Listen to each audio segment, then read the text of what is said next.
Arizona Rattlers Arena Football is brought to you by Bud Light. For the great taste that won't fill you up and never lets you down, make it a Bud Light. Cellular One, with the largest digital coverage in Arizona. Your Arizona Dodge dealers, setting the standard in product quality and customer service. The Room Store, where they put it all together and save you more at the Room Store. Fry's Foods, where they treat you like a VIP. Best Buy, now that's a great idea. Checker Auto Parts, the place to start for parts. And by US West, life's better here. Coming at you from downtown Phoenix, the America West Arena, where tonight in Arena Football League action, the Arizona Rattlers open up their 1999 campaign at home against the New Jersey Red Dogs. Hi again, everyone. Tom Leander along with Ed Cunningham. Happy to be back for another Rattlers broadcast here on the WB. And Ed, life after Bonner begins. You're only as good as your quarterback in the AFL, and the Rattlers lost Cedric Bonner, bon voyage, to the NFL and the Atlanta Falcons. Yeah, Bonner went to the Atlanta Falcons last year, was on their practice squad, has a very good chance of making the active roster this year for Atlanta. Of course, as everybody knows, one of the best quarterbacks to ever play in the AFL. Arguably the best. So who will it be to replace Cedric Bonner with the Rattlers? Chad May or Donnie Davis? Everybody thought Donnie would be handed the job. He was the heir apparent. Yeah, Donnie Davis has only one start in his career for the Rattlers. Of course, it was Arena Bowl 11, and of course he was MVP, and the Rattlers won their second title under him.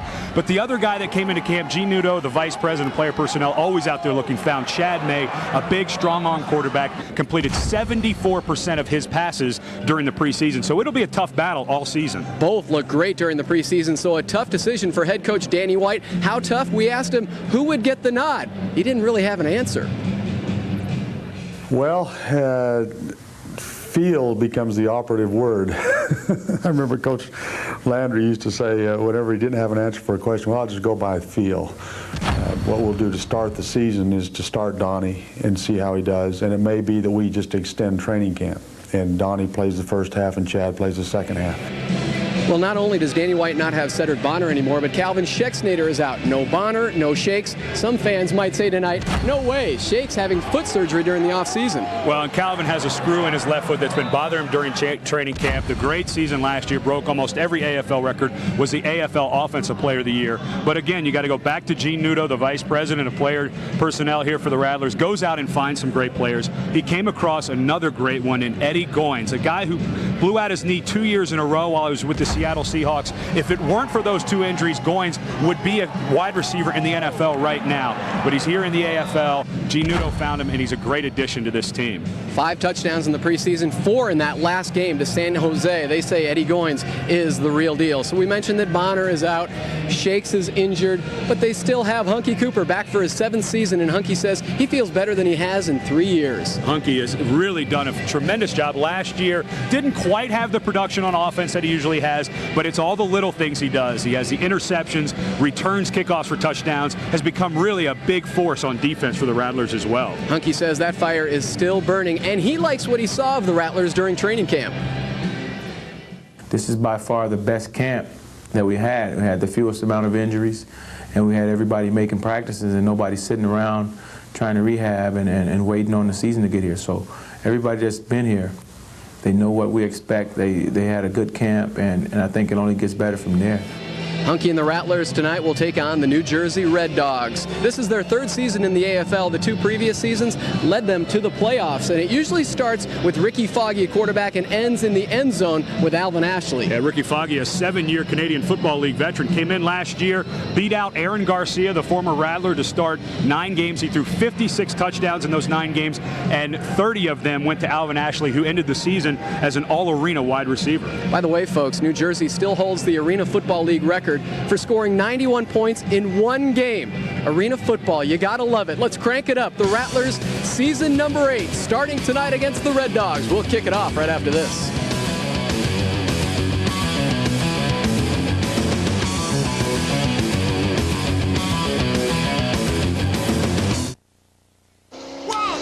Down and out Rattlers. We talked about Shakes during the pregame show, but also they're hurting on the line, Ed. And Mark Tucker is the best pass blocker the Rattlers have, and Oscar Sturgis probably the best pass rusher they have. With New Jersey, the biggest strength of New Jersey is in their line. It could be a tough battle tonight up front for the Rattlers. And the Rattlers are coming back off of injury with a number of their players, including Bob McMillan off of knee surgery. Cedric Walker also had a knee injury. So Jamie Washell also coming back. And it'll be interesting to see how those players respond to their offseason rehabilitation. Time now for our Best Buy matchup. Best Buy, now that's a great idea, and this is a great matchup. Cedric Walker coming back after only 5 games last year. Yeah, 98 was an amazing year for injuries with the Rattlers. Cedric Walker, who was the dominating defensive back in 97, made an AFL record, 108 tackles, is back. He blew his knee out last year. Ricky Foggy, 60% of his passes, a great quarterback. And here's the play that Cedric Walker going for the interception. Herb Duncan cuts under his knee, blew out that knee in game number 5. He still ended up, though, after only playing 5 games, Cedric Walker, such a good defensive back, he still finished the season second on the team in tackles last year. An amazing stat, but really good for the Rattlers to have Ced back this year. Cedric also had some internal problems following that surgery, and the big question was, would the hitman still be the hitman coming back? Well, that was answered in the last preseason game against San Jose. He was knocked out against the boards, but continued playing, so he still has that mentality. He did okay in the game. He ended up with 2 interceptions after the knockout. So I was out of practice the other day, though, and he looks very, very close to 100%. Beau Kelly also back after his ankle injury. He's dropped a lot of weight, so the Rattlers really had a lot of mending to do during the offseason after finishing last year at 10-4 during the regular season. They defeated Houston in the first round of the playoffs and then lost in round number 2 to the eventual champion Orlando Predators. Now, same thing with New Jersey as you take a look at their kicker Steve Viditek, who will get things started here. They also went into the playoffs winning their first round game against Albany and then upended in round number 2 by Tampa Bay. Yeah, both these teams ended up in the semis and lost to the 2 teams that eventually met for the championship. So neither team really was 100% in the playoffs. New Jersey lost a couple of guys who went to try out for NFL teams. The Rattlers had all of those injuries. It just kind of started falling on top of them at the end of the season. So both of these teams really had great years in 98 and really 99 for both these teams.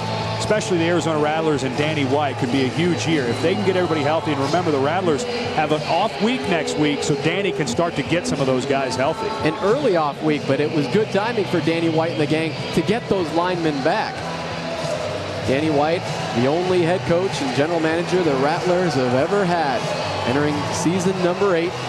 And the Rattlers are lucky to keep him around because he interviewed for 3 NFL jobs as quarterbacks coach with the Chiefs, the Falcons, and the Tennessee Oilers. So he's a wanted commodity. And you can't blame Danny. You know, his biggest reason for staying was that he wouldn't have control like he has here. Tonight's opening kickoff brought to you by Budweiser. Brewery fresh Budweiser. And it will be Steve Viditek getting things started. Top kicker in the Arena League back in 1997, and he puts a foot to it, and we're underway in 1999. Hunky Cooper having trouble off the iron, and it goes into the hands of Eddie Goins. Eddie Goins, a couple of moves, and he loses it. It's free on the turf, and it looks like New Jersey has come away with it. New Jersey comes up with it at the 15-yard line. Hunky lost the handle. Goins picked it up, and he coughed it over at the 15. Eddie Goins, we talked about at the outset of the game. He's the safety man. That's a position Calvin used to play. Does a nice job scooping it up. Goes to make a move on Viditek and just doesn't tie the ball up. Really lost it himself, and Jermaine Younger of the Red Dogs is there to fall on top of it. Unfortunate Eddie Goins didn't get that ball tucked away. Kind of slipped out on him. Really, the ball was not hit by Viditek at all. Just fell out of the hands of Eddie Goins, the rookie out of NC State. Rough start to the Rattlers' 1999 season.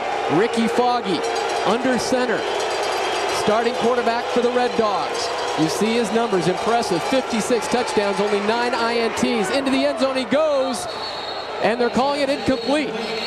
It hit the turf. Intended for his main target, Alvin Ashley. That was close. Ashley tried to scoop it up and made a case for a touchdown, but they'll wave it off as an incomplete pass. It'll be second down. You know, Foggy's really going to kick himself on this throw because Alvin Ashley was wide open, threw a great move on Cecil Doggett. Doggett got there late. The ball just underthrown by Foggy, and you know, you're in a hostile environment. You got a big play on the opening kick. You got to convert those type of touchdowns. Foggy spent 7 years in the Canadian Football League. He has a lot of experience. The pass complete heading toward the zone, Chad Lindsey, and he's finally brought down inside the 5-yard line. Lindsey in his 6th year out of Cincinnati. He's been with the Red Dogs all 3 years, and he takes them deep into Rattlers territory. You know, in arena football, you're always going to let the underneath stuff come open. You got to play behind it. But the mistake by Cecil Doggett on the coverage is not making the initial tackle. You're always going to let them run you off, especially the guy who's in motion. And that time, Lindsey came from deep in his own backfield. But you have to wrap them up. That's why the Red Dogs have 1st and goal, because the tackle was not made on the initial hit. Lindsey, an unlikely target. He's more of a defensive player for this team. The pitch to Pina, and he's stopped at the 1. Manny Pina brought down there by Jeffcoat in his 1st year for the Rattlers. Gerald Jeffcoat, the younger brother of former ASU standout and Cowboy star Jim Jeffcoat. You know, everybody has to get used to watching this game again. Remember, there's only one back in the backfield in arena football. So what a lot of teams do is they'll bring a receiver in motion and run a toss play so the fullback can become a blocking back. That time, not run to perfection, but it was a good try. When you get inside the 3-yard line, it becomes very difficult to pass. 2nd down and goal from the 1, and Foggy, some confusion at the line, and he wastes the timeout here in the 1st quarter. He'll go talk things over with his offensive coordinator, head coach for the Red Dogs, Frank Mattiace. Talking to Frank Hagee there, the offensive coordinator. His 1st year as the offensive coordinator here for the Red Dogs. And we'll take a timeout with the Red Dogs. We'll talk things over when we come back. 2nd down and goal from the 1. You're playing on the road. You got to make all of these goal line plays count. He has Jermaine Younger in the backfield. Pina in motion. Foggy rolls right. Foggy looking and upended for a loss. Cedric Walker on hand for the stop. And great defense by the Rattlers. Doug Kay, the defensive coordinator. You always have to be ready. When the quarterback rolls out, Foggy is looking to pass. It's a run-pass option. Randy Gatewood, you couldn't see him in the screen. There was a flood receiver in the back of the end zone. Foggy had to tuck and run. Great pursuit. Darren Kenny coming down from his nose guard position. And there's Cecil Doggett coming up from that corner spot to force it. Great defense by the Rattlers. It was Doggett with a hit, and Cedric with a celebration. 3rd and goal now from the 2. Alvin Ashley in motion. Foggy rolls to his left. He has territory and instead flips it to Ashley for the touchdown. Little forward pitch to Alvin Ashley, and Foggy could almost have taken it himself. The defender committed himself, and an easy pitch play to Alvin Ashley, and the Red Dogs on the board first. Almost like an option pitch by Foggy. There's Cecil Doggett. He has to come up to force it. Foggy does a great job seeing Doggett come off of Ashley, just pitches it right over the top. Heads up play by Foggy. That's that man-to-man defense, and Cecil Doggett, really all he could do. Yeah, he's stuck in no man's land. I mean, he's got to make a choice there, and he made the correct one. He also had a good little hold on Ashley there in the end zone. Viditek on for the point after. 2nd team All-Arena last year for the Red Dog kicker, and he is through and true. So New Jersey jumps out on top, capitalizing on the Rattlers turnover on the opening kickoff, and it's the Red Dogs 7. Rattlers still looking for their 1st snap.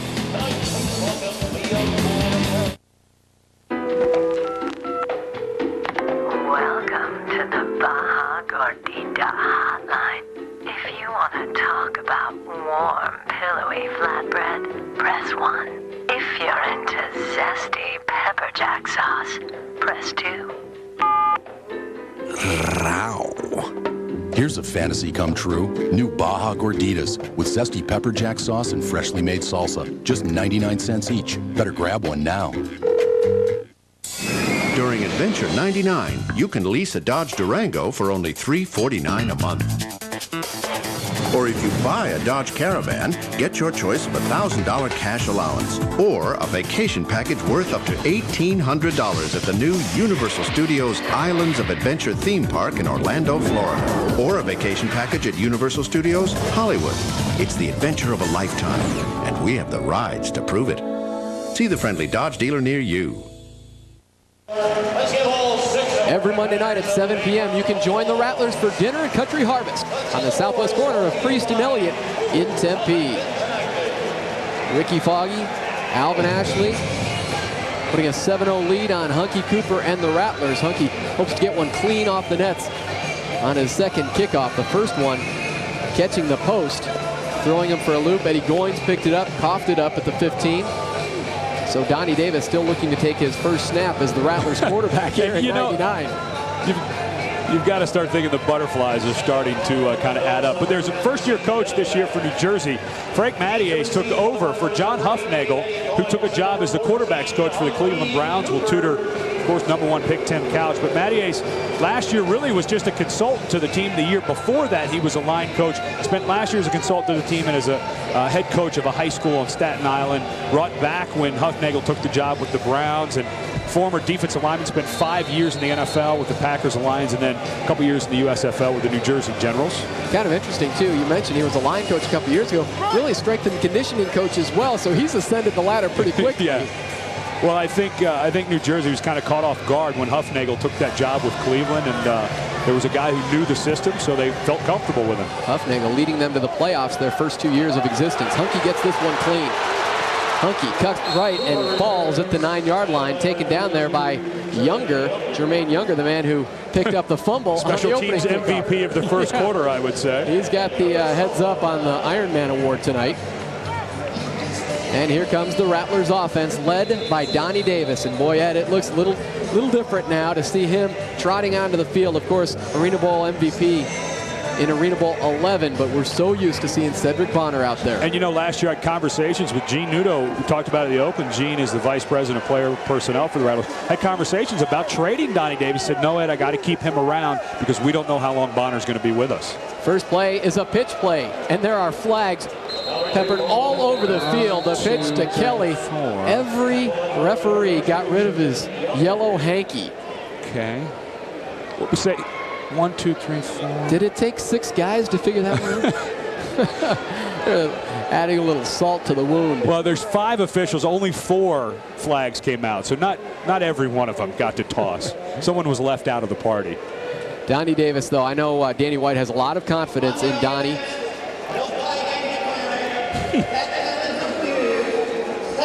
Remember, one of the guards in the AFL who comes up the line has to raise his hand. He's an eligible receiver. If nobody does that, it is a penalty, an illegal procedure. Really just a mental mistake by the Rattlers.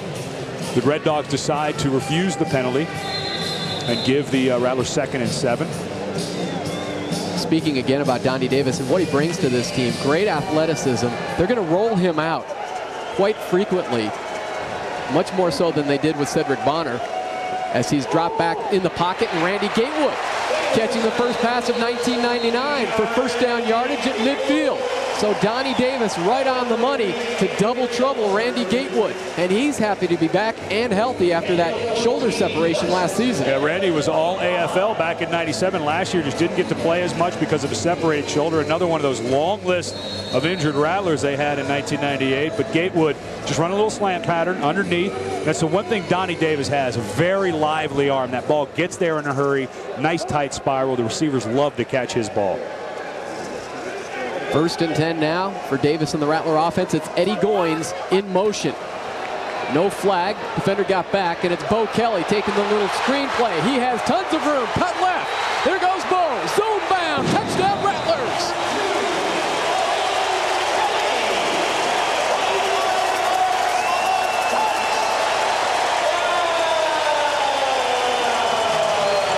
Looked like one of those mazes you see at a Halloween get-together. Cutting right, cutting left, finding the end zone. The offensive line is going to release the D-line of the Red Dogs and get downfield. Darren Kenny can't quite get a block, but Gerald Jeffcoat, number 99, mauls one of the Red Dogs downfield, and then Randy Gatewood clears another path for Beau Kelly. Good vision by Kelly, but great blocking downfield by Gerald Jeffcoat. On for the extra point, the professor, Kyle Pooler, math teacher at Centennial High School, back for another season with the Rattlers. And that extra point is worth $25 to Rattler Charities, courtesy Lennar Homes. Beau Kelly is back after his severe ankle injury last year limited him to minimal action, but he's tied things up here at 7.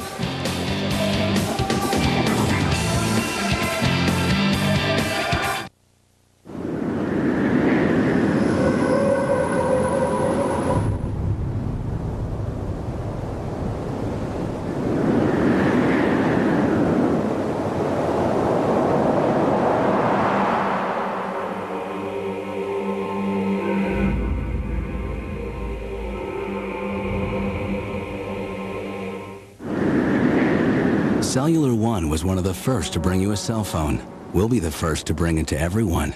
The Dogs and the Rattlers all knotted up at 7, and Beau Kelly, nice little moves on that touchdown reception. Short little screenplay from Donnie Davis. And Beau, who played only 5 games last year following that injured ankle, off to a great start here in 1999. Almost amazing how many injuries Arizona had last year. Had so many fullbacks go down. At one point, Tony Henderson, a defensive lineman against Grand Rapids, had to line up in fullback and actually ended up gaining 27 yards in the game. Had a wonderful game at fullback, but that's how many guys were going down. That was a fun evening in Grand Rapids. Alvin Ashley taking it off the net. Alvin Ashley with a full head of steam, and Jamie Washell stands him up and puts him down at the 11. There's another guy coming off injury. Jamie Washell, 3rd year out of Purdue, played the defensive line there. Former member of the Cincinnati Bengals, but I remember you, Ed, last year talking about what a great job he was doing on the line before he went down with another knee injury. Yeah, it was a huge injury because Jamie had really stepped it up on the offensive side. When guys make the transition, Jamie was the defensive lineman in college, and then now he has to make that transition. He's done a great job. Tonight's starting lineups brought to you by your Arizona Dodge dealers. On the line, keep an eye on number 77, Robert Stewart. 2nd team All-Arena last season, and he'll be one of the main men protecting Ricky Foggy. Foggy pumps, looks right, and connects to Pina. Pina all the way to midfield. Hit there by Cecil Doggett and Hunky Cooper. Manny Pina, 2nd year out of St. John Fisher. Where exactly is St. John Fisher? I knew you would ask that, and I forgot to look it up because I don't have a clue where St. John's is in Manhattan, but St. John's Fisher, no, I don't have a clue. He is not a former Redman. Last season, though, he only played 3 Red Storm. games. Red Storm. Red Storm. Yeah. You're making Got to get you politically correct. Oh, I got you. 3 games, though, last year. St. John Fisher just got is in Rochester, New York. We needed a Yorker we needed here. Help, Scott Lightman helping us out. Cecil Doggett with the pick in the zone. He's on all 4s. The dog man with the pick. Ricky Foggy, and we've got a little scuffle. Joe Birch getting into it with Matt Steeple back at the line of scrimmage, but Cecil Doggett could care less because he comes up with pick number 1 on the season. Well, there are 2 poorly thrown balls already in this game by Ricky Foggy. The first one was a sure touchdown to Alvin Ashley. This one, another sure touchdown. Cecil Doggett came off his responsibility to play underneath the receiver. Does a great job reading the quarterback's eyes, but again, Foggy just underthrows that ball. If he gets any air under that ball, it's going to be a touchdown to Alvin Ashley. And of course, Doggett always doing the dog walk after the interception. He was on all 4s, and it's rusty. It's a new season. Yep, they're working the kinks out, and the Rattlers take over. 1st and 10 from the 5. Eddie Goins in motion, fake pitch to Pahopek, goes the other way to Gatewood. Flags all over the place. Gatewood looking to the end zone and finally brought down inside the 10-yard line, but we'll wait and see what those flags are all about. Joe Birch on one knee at the 10-yard line. That's not a good sign. Illegal procedure against the Rattlers, so they'll bring it back. Do you think somebody forgot to raise their hand again? And then again, it's the sure sign, because all I have to do is look at Joe Birch. He wasn't going anywhere. A guy his size, if he knows it's the penalty, he's not going to walk 40 yards. Why would you? Offense, no tight end declared. Half the distance to the goal. That's 2. Repeat first down. 2nd time that's happened. Let's bring out the Tums a little early this season for Danny. I mean, come on. Hey, guys, raise your hand. It's just like when you were a kid and you had to go to the bathroom in kindergarten. You have to raise your hand before you come up to the line of scrimmage. It's not too difficult.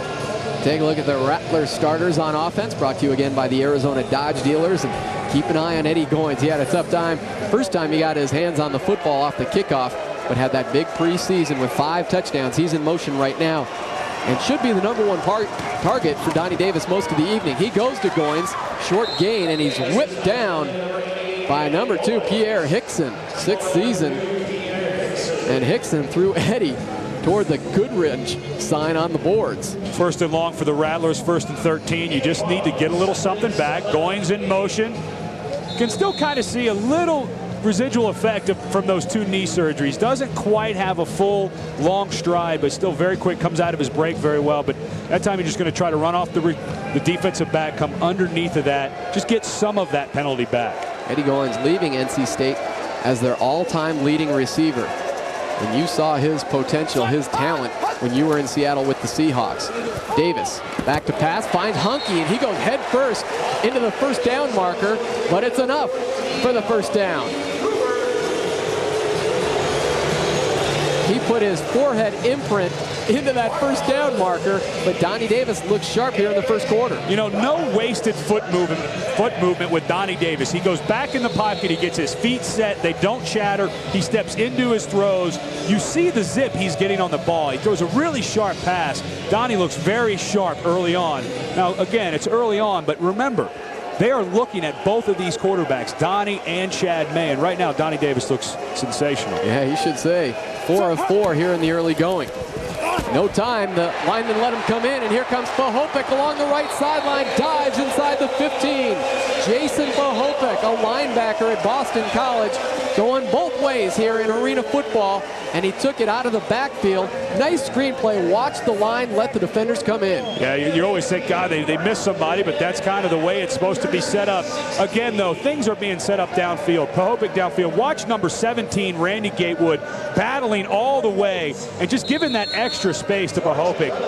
If the inside pursuit wasn't there, Pahopek could have cut that back inside and gone for a touchdown. But Randy Gatewood, Hunky Cooper, and the linemen downfield have done a great job on the 2 screens that Rattlers have run so far. Pahopek and that orange dew played 4 games for the Rattlers last season, coming over from the New York City Hawks. First down and 10. Donnie Davis looking to the end zone. Eddie Goins just past his outstretched right arm. Eddie tried to reel that in as he went airborne, looking for his first touchdown as an Arizona Rattler. Pierre Hickson was the guy on the coverage, number 2. Actually gets away with a little bit of a grab. A good move by Eddie. Came out of his break a little late because his balance was off because of the grab by Pierre Hickson. Got away with a little hold there. Not all night. Well, you never know. Let's just hope for an injury to Hickson. Second down and 10. That was the first incomplete pass for Donnie Davis. And again, not all his fault. They've got an offsides free play here. Bob McMillan taking his first run of the 1999 campaign to the 11-yard line. Boy, it's good to see old Bob McMillan back healthy. Looked great the other day when I was out at practice. Just so much fun to be around. The guys love him on the team. He plays so hard, runs so hard.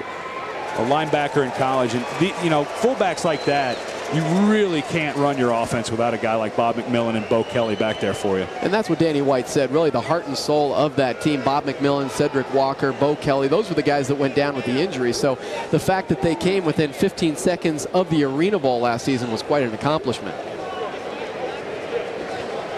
As we mentioned, Danny White will have a bye week after this game, and then will host the Iowa Barnstormers.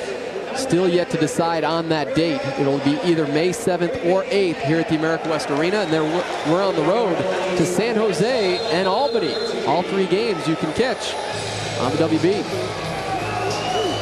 Bye week will, even though it's early in the season, remember, with only 20 guys on the roster, when 2 guys get injured, that's 10% of your team, and you just can't afford to lose a lot of folks in this game. Donnie Davis looking to the end zone, overthrows Eddie Goins.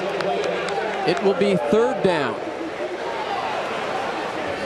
Seen a little bit of Sed Bonner and Donnie Davis. The one thing Sed Bonner always did was get rid of the ball when nothing was there. That time the Red Dogs had good coverage.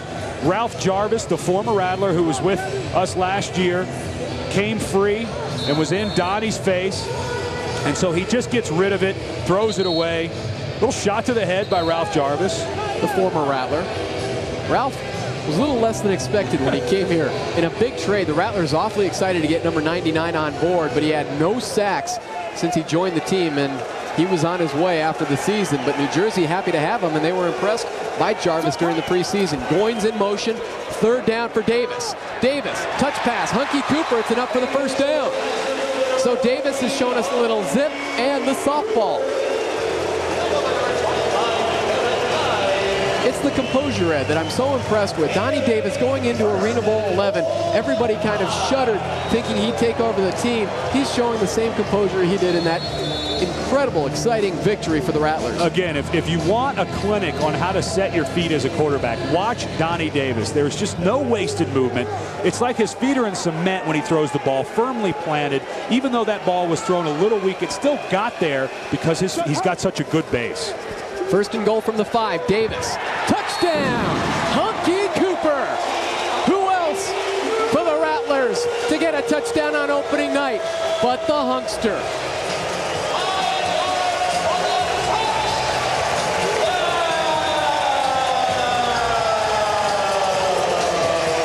Cooper, very quick, but doesn't have great breakaway speed. The one thing he's always been good at is coming underneath the coverage. That time, got behind number 2, Adrian Lunsford of New Jersey. They lost sight of him, and they just couldn't come up and get him. Actually, it was Pierre Hickson he got behind, and then Lunsford was too late rotating over. And give credit to that offensive line. If Donnie Davis can stand back there so well protected, it is like shooting ducks at a gallery. Lennar Holmes donating another $25 to Rattler Charities as Kyle Pooler knocked it through, and the Rattlers jump on top of the Red Dogs. Hunky reeling in the 5-yard touchdown reception.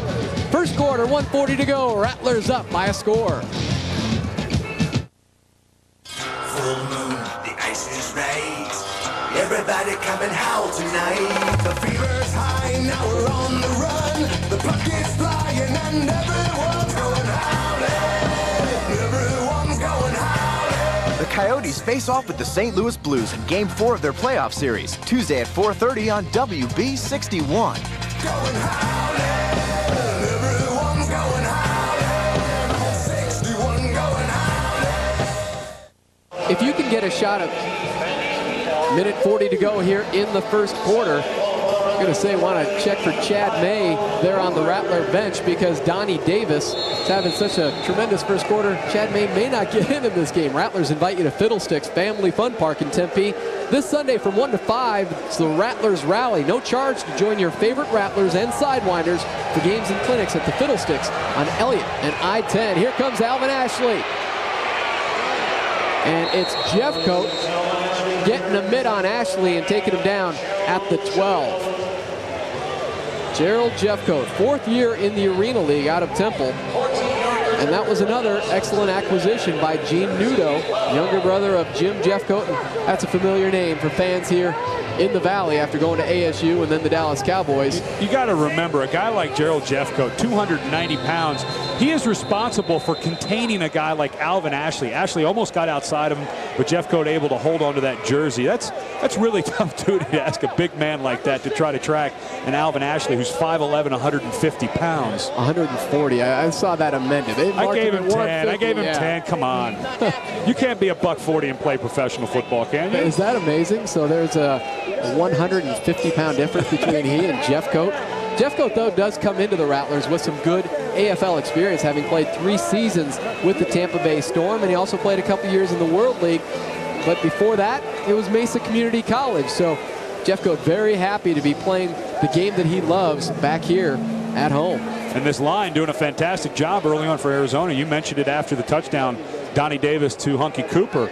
Davis he's really only been pressured 1 time so far in this game. That's the one thing the Rattlers, sometimes they give up a little bit of the pass rush to protect their passers. They've only given up 2 sacks in the last 2 seasons. And that's one of the reasons guys like Hunky are having great years at wide receiver. And Hunky's going to be happy being more involved in the offense. That was one thing he really wanted to be more a part of in Danny White's offensive scheme.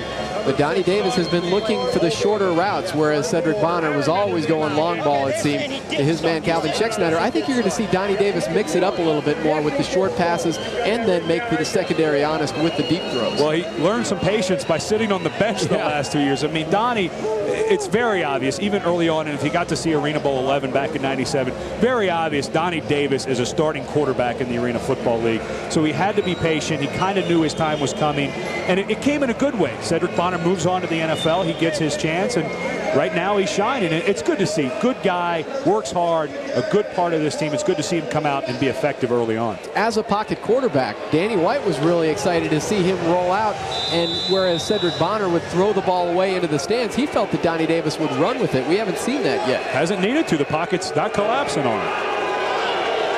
1st and 10 now for the Red Dogs. Foggy back to pass. He's got wide open Ashley. Instead, he goes short to Pina. Pina taken down there by Darryl Rogers at the 18-yard line, but Ricky Foggy missed a wide-open Alvin Ashley. There is a flag down, and they'll bring it back. They've called holding on New Jersey, so the Rattlers will catch a break. But, Tom, you and I saw that at the exact same time. Cecil Doggett and Cedric Walker got a little confused on who was going to take the deep man. See if we can see the hold on the left side of your screen.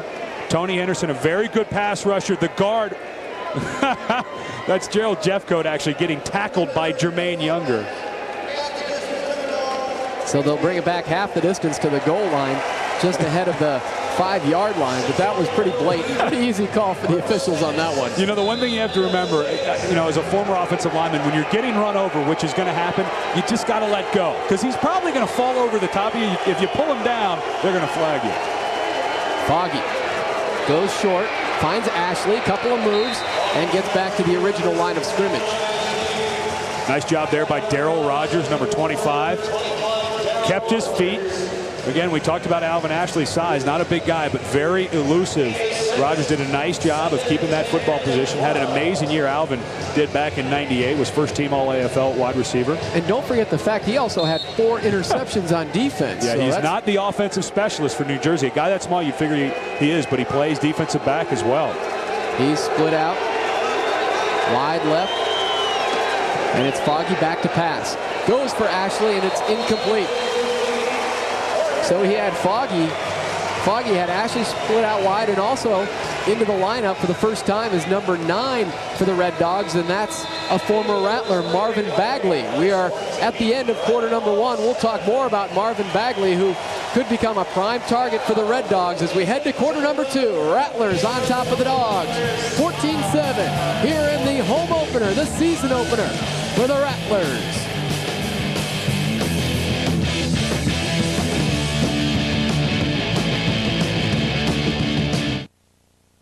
The Room Store is the only locally owned furniture company with stores exclusively in the Valley to be named one of America's top 100 furniture stores because we have a great selection of brand name quality furniture and bedding at guaranteed unbeatable low prices. On sale right now, get this leather match pillow top sofa in your choice of luxurious bone or jet black, only $597. And get no money down, no interest, and no payments for a full year. The Room Store, one of America's top 100 furniture stores. Great selection, brand names, and unbeatable prices. At the Room Store. Quick and easy meals begin at your neighborhood Fry's. This week with my VIP card, I saved on all kinds of fresh vegetables for a truly great garden salad. Today I'm using iceberg and romaine lettuce, some fresh tomatoes, some sliced cucumbers and chopped mushrooms, and green onions. And you've got a quick and easy summertime meal from Fry's. Ooh. There's not a store today that can take me away from my Fry's. Welcome to Cost Cutters. How can we make your hair look great today? Is your look,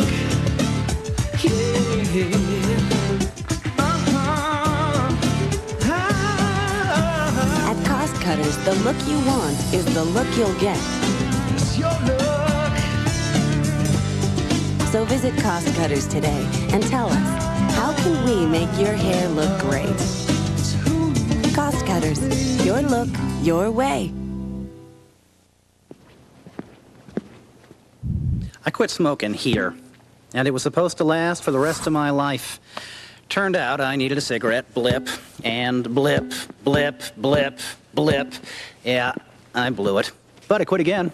This time for a day, no blip, and another, until now I'm getting it. It's blipping amazing.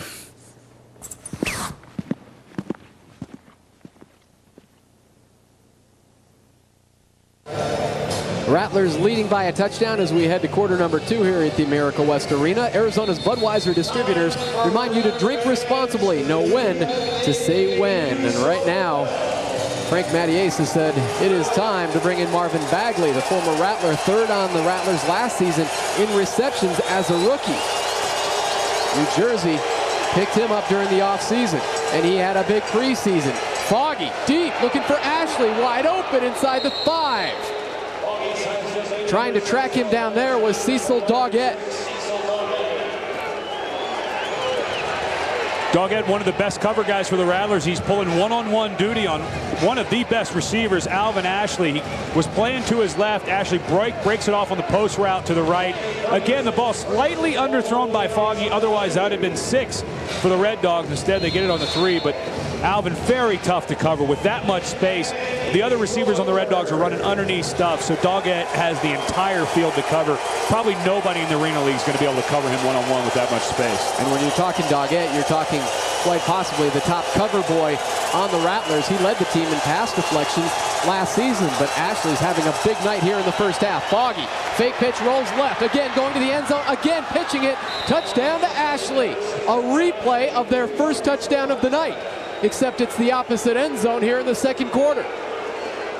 Really like this play. It is so hard to defend because Foggy has the ability. It's the run-pass option. Fakes the toss. Looks like he tucks it. Defensive back has to come off of his man. And there's Ashley. They coach him, hey, block your man, block your man. As soon as you feel him come off to make the tackle, turn around, the ball may be in your face, and it's happened twice so far tonight. And Doug Kay, defensive coordinator for the Rattlers, came all the way out onto the field to talk to his crew to try and figure out how to defend that. Flag is down as Viditek knocks it through, but let's see what's going on with the flag.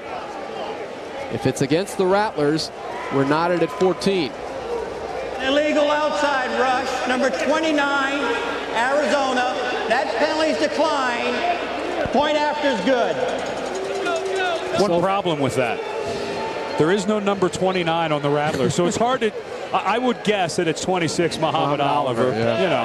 Yeah, 29, 26.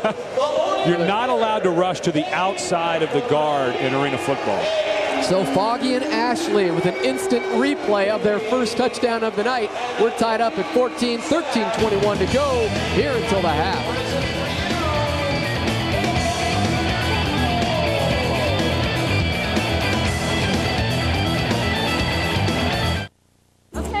Did you start a new job today?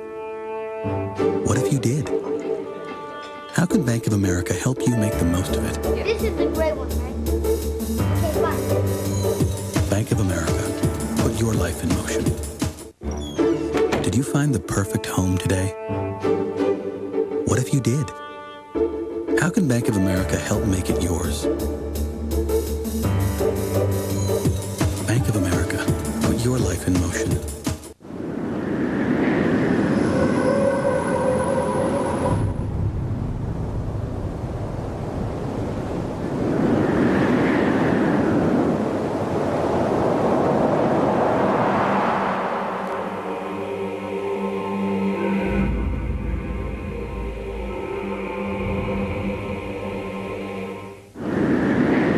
Cellular One was one of the first to bring you a cell phone. We'll be the first to bring it to everyone. There he is, the Rattlers' new line coach, Tinker Ratliff. And it is time for our Cost Cutters Unsung Heroes. Cost Cutters, family hair care, your look, your way, our unsung heroes, Tinker Ratliff's linemen. Yeah, people don't realize the job these guys do, both offensively and defensively. In practice, you don't have very many of them, so they're getting every snap, one side of the ball or the other. And those guys just work and work and work, and people don't appreciate them, except their mothers and their coaches, I guess.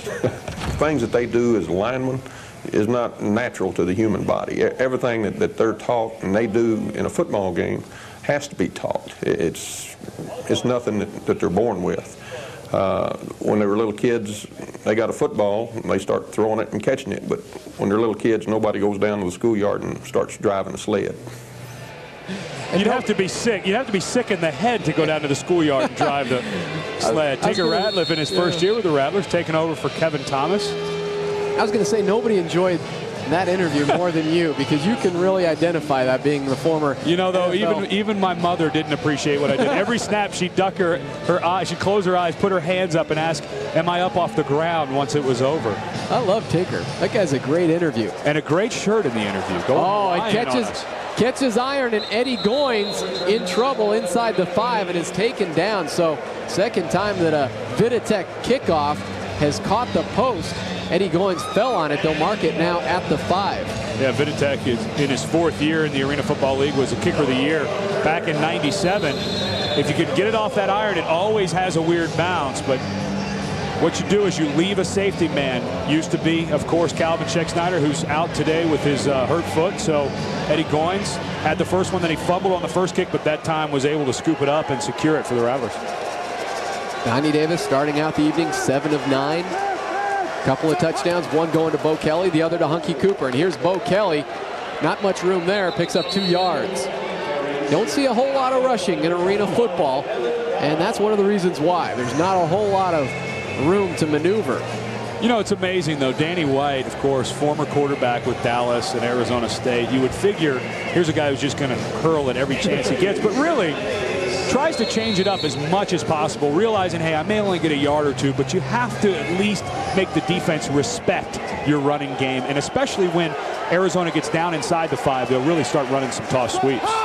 Rattlers leading in total yardage here in the second quarter. Davis going short to Darryl Rogers. Darryl trying to hammer toward the first down with a couple of Red Dogs on his back, one of which was Marvin Bagley, who tried to rip it out of his hands, but the Rattlers will be a yard shy of that first down.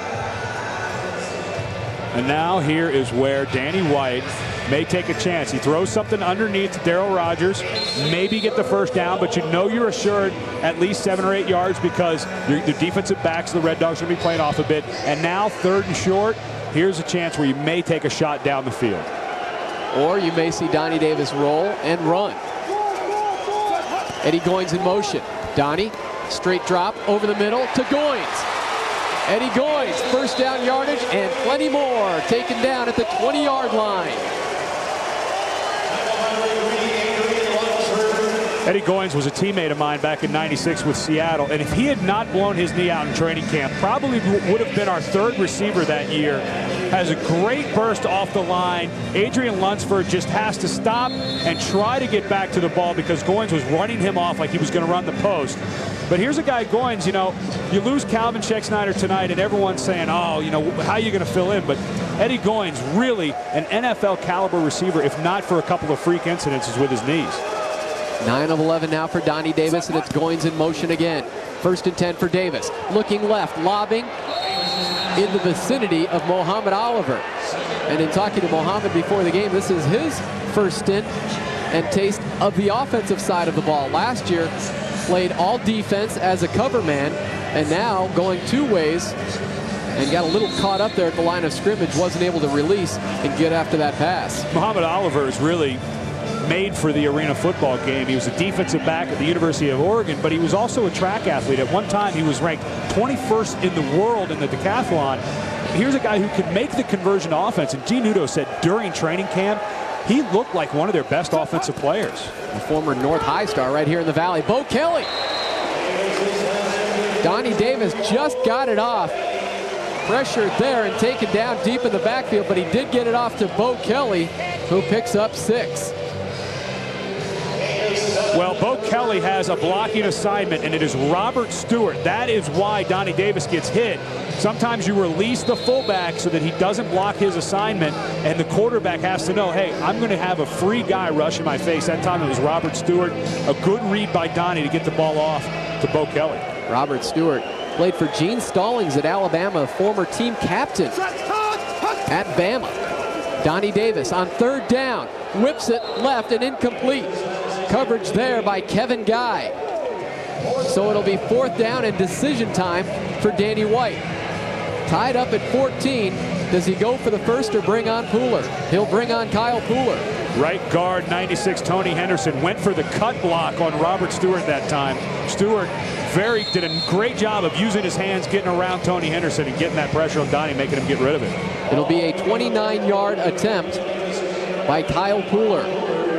Donnie Davis with the hole. So Kyle Pooler, 2nd year for the Rattlers. You see his numbers last season. It's a fake, and Donnie Davis scampering inside the 10 for the first down. Boy, it helps to have your starting quarterback taking the snap on the fake field goal. And there was the scrambling ability we've been waiting to see from Donnie Davis. But once again, it's the blocking at the point of attack. Mohammed Oliver does a kick-out block. Jason Pahopic, number 46, has a good seal block on number 32, Jermaine Younger. But really, it was Mohammed Oliver drove his guy clear out of the picture. A good job blocking at the point of attack, and Donnie got it up inside for the first down. Excellent point, Ed. That really meant that it was Donnie Davis one-on-one against Alvin Ashley, and that was plenty of room and material for Donnie Davis to take it in for the first down. First and goal inside the 10. The give to Pahopic, and he's down at the 7. That time, not such a good job blocking at the point of attack. Well, he was one of the guys that was blocking before. Maybe they should leave him in the blocking situation. Beau Kelly just really had nowhere to go. Excuse me, Jason Pahopic takes the toss. Wait a minute. Hey, guys. Ooh, how about a little help? I can't juke 3 of them. Look at him. And that's the expression he had on his face. You know, if there's 1, maybe 2, but 3, come on, guys. That's tough duty. He doesn't exactly have those Barry Sanders feet either. Former linebacker. Of course he doesn't. Second and goal from the 7. Davis steps up, fires left into the end zone. Mohammed Oliver. First receiving touchdown as an Arizona Rattler.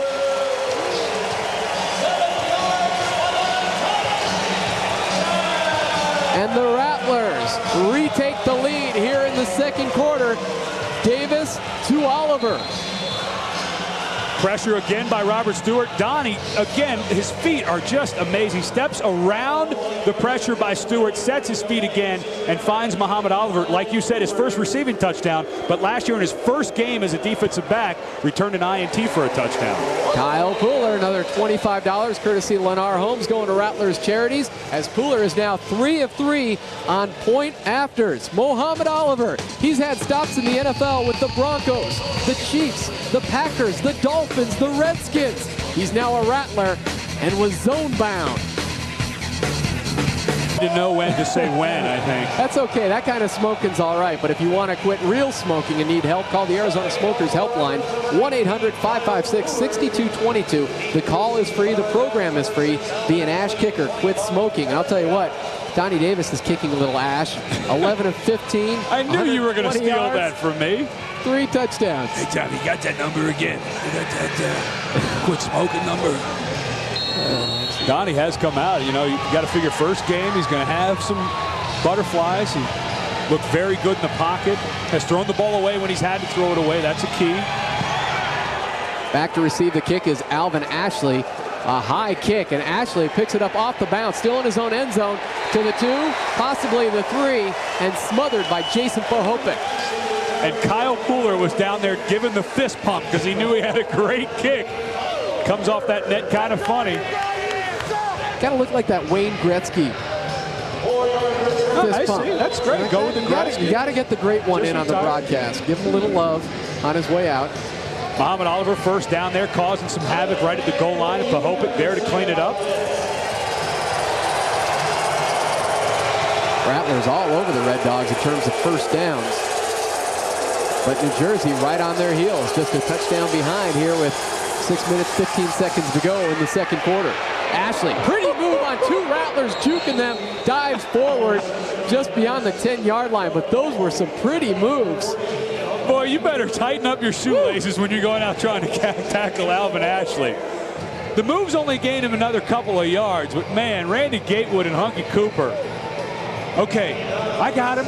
I got him. Hey, coach, I don't got him. Hunky. The swing and the miss. Hunky missed so bad, he actually was there to make the tackle when he came back to him. Man, this guy can play. Top 10 in the AFL in 5 categories last year, as Foggy has it on second down. Throws it up nearly into the front row, and there's a flag, and that's in the vicinity of a hole. There were 3 Rattler linemen, Kerr, Birch, and Washell, and it is holding against the Red Dogs. Somebody had to hold because there were 3 Rattlers breathing down the neck of Foggy. We've seen Arizona run.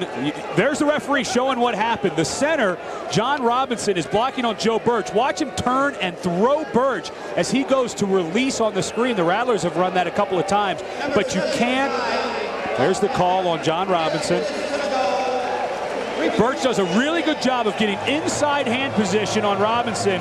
Robinson could do nothing but turn and throw him, trying to release out on the screen. The referee behind it, when he sees those outside arms, is going to call it. A good job by Joe Birch, though, of getting that inside hand position on the center. Robinson, a rookie, first year of Arena Football League action. Foggy on second down, whips it over the middle and complete. And to the 15-yard line goes Alvin Ashley.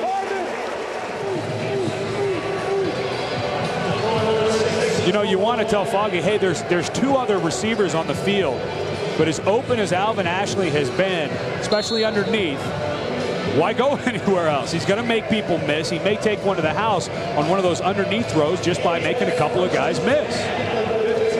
Ashley now 6 receptions for 64 yards. Foggy doing a nice job of settling down, threw a couple of passes early, but has really started to pick up his play here in the second quarter. 6 of those 8 completions to Ashley. Going deep, long ball to Bagley. Doggett's second interception of the night. And there it is. Oh, bring out the dogs. Put a leash on that man. 2 INTs. Oh, and the flags come sailing through. Is that a little too much celebrating? I didn't think they could call that in the AFL. 2 mistakes by Ricky Foggy. Threw the ball late and underthrew a deep ball. And Cecil Doggett, well, he made him pay. After the play was over with, we had unsportsmanlike conduct, celebration, number 5. Half the distance to the goal. It was Cedric Walker again. Cedric did so the that dog walk's okay. Yeah. Dog walk's all right, but the hitman got a little too involved in his celebration. But got to take another look at the dog. Oh, no. Walking. Oh, no. I'm not touching that, Tom. I'm not touching that. You know one. what? There should be a flag on that. That is not. That should not be seen on the WB. This 15 is a yards show. for an obscene gesture on number 5. I got to believe Cedric Walker's having a good chuckle about that one. Deep in the tunnels with Doggett. Well, if Doug Kay, the defensive coordinator, has anything to do with it, he's not chuckling.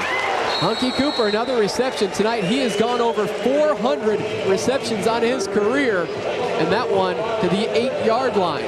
But you know what, Ed? I'm thinking back to the New Orleans Saints. How about that little routine that they had, that little leapfrog deal that they had Keith Poole doing at the former ASU wide out. You know, the Arena League always says, hey, we're the league that doesn't penalize you for celebrating, but yet they just had a celebration penalty. You know that one I'm talking about? The Saints when they hopped over each other? That was nonsense. That deserved a flag. You have to have a short memory as a defensive back in the Arena League. Doggett got burned earlier for a touchdown, and that now has 2 interceptions on the night. Pass complete to Randy Gatewood. Sorry, but going back to the Saints, that takes courage. If Mike Ditka's your coach. Ditka's wearing dreadlocks after the draft. Come on. Yeah. Well, I guess after that, they get away with anything. Randy Gatewood taking in the first down reception from Donnie Davis, who just keeps throwing them into the numbers of his receivers, and he's spreading it around. These New Jersey Red Dogs aren't sure who to cover and who to focus on.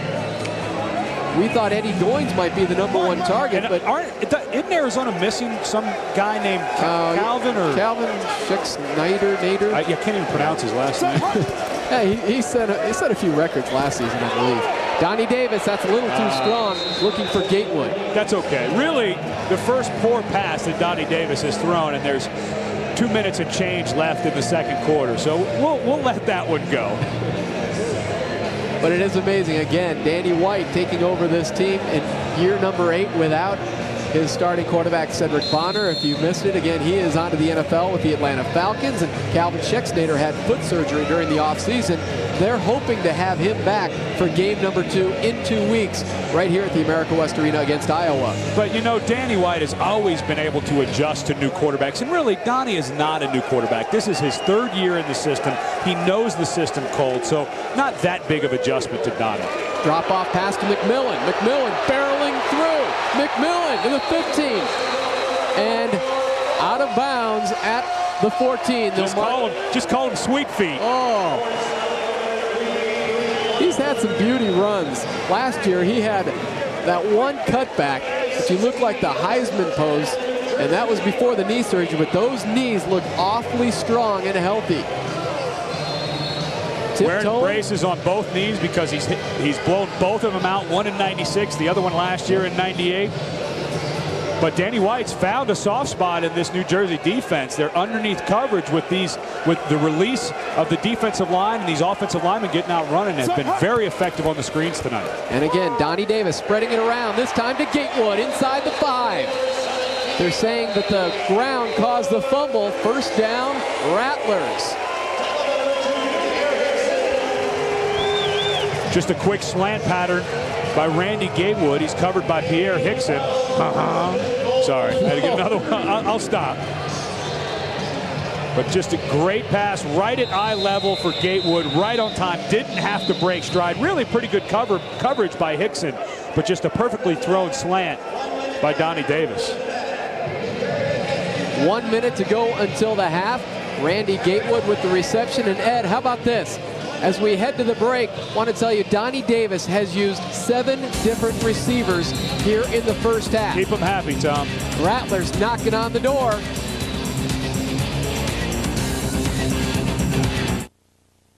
The Room Store is the only locally owned furniture company with stores exclusively in the Valley to be named one of America's top 100 furniture stores because we have a great selection of brand name quality furniture and bedding at guaranteed unbeatable low prices. On sale right now. Get this designer coordinated 7-piece living room with sofa, love seat, cocktail table, 2 end tables, and 2 lamps, only $9.97. And get no money down, no interest, and no payments for a full year. The Room Store, one of America's top 100 furniture stores. Great selection, brand names, and unbeatable prices. At the Room Store.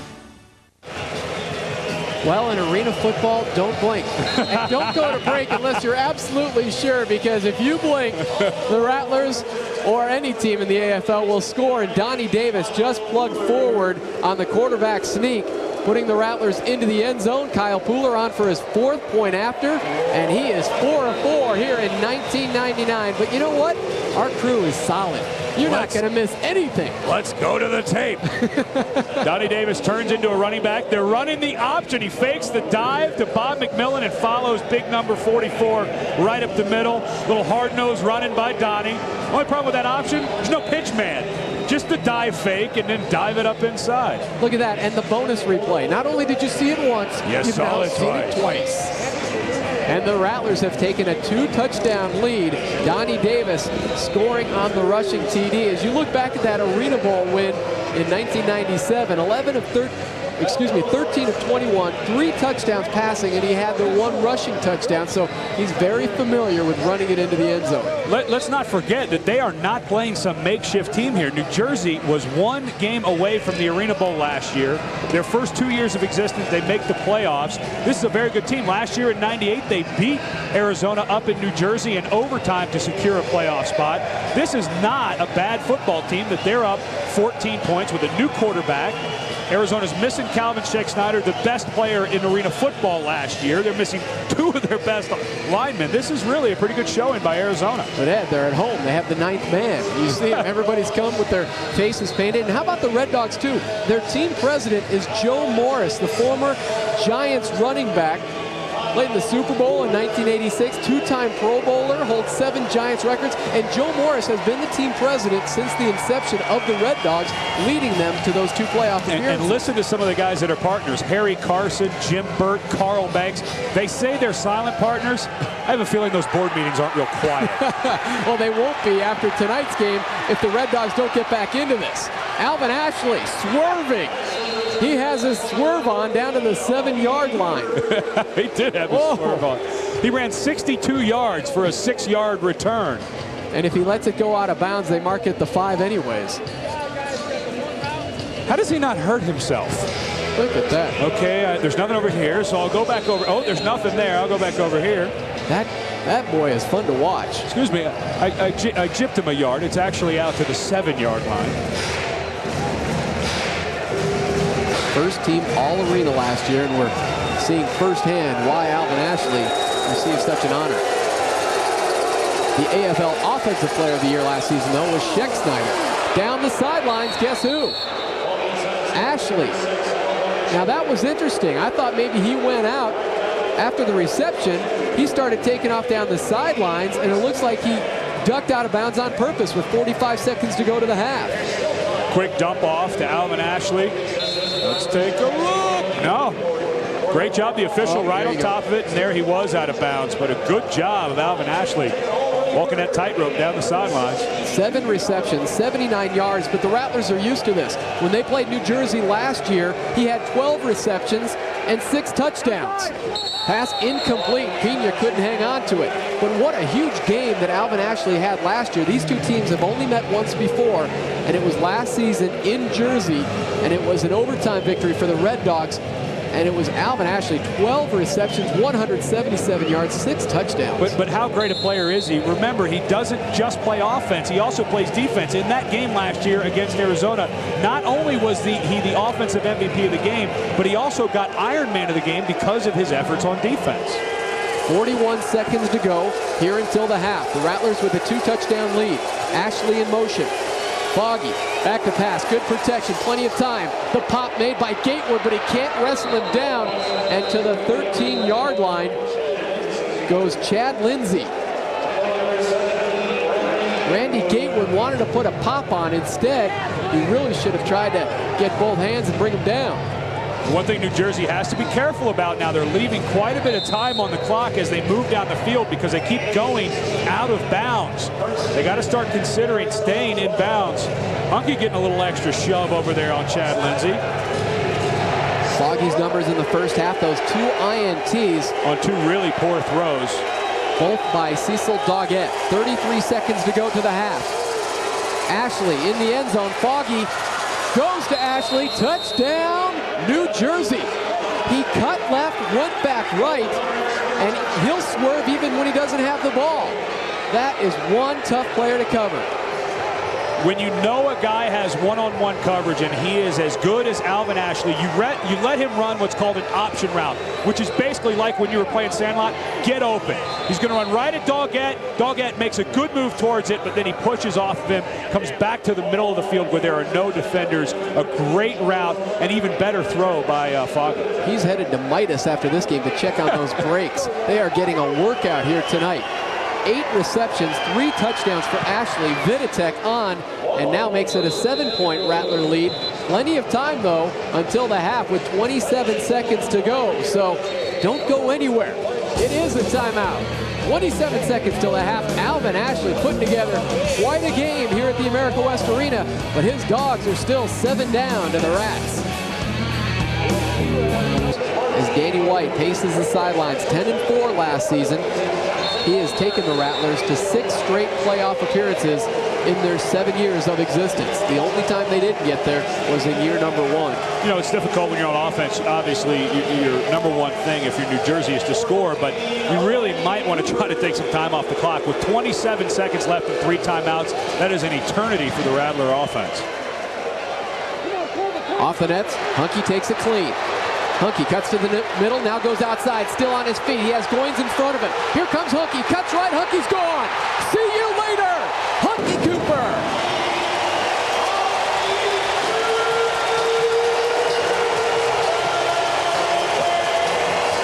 Literally see you later. Up into the stands and flags down on the field again.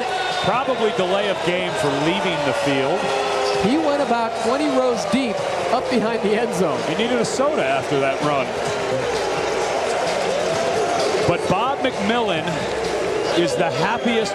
You might think Hunky's happy, but Bob McMillan is the happiest man in this building right now. Got away with a little bit of a clip on that one, Tom. Kind of.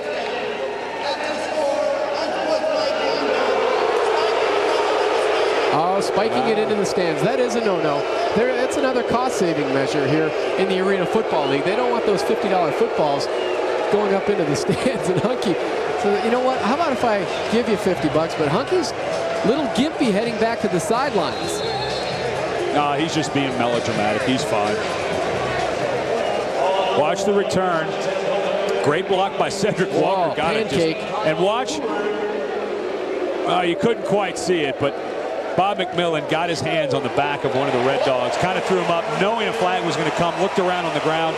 No flag, Hunky scored, cool, I'll go to the sidelines. That was a deep extra point by Kyle Pooler off the penalty for spiking it into the end zone, but he is still solid on extra points. 5 of 5 for Pooler here in the first half.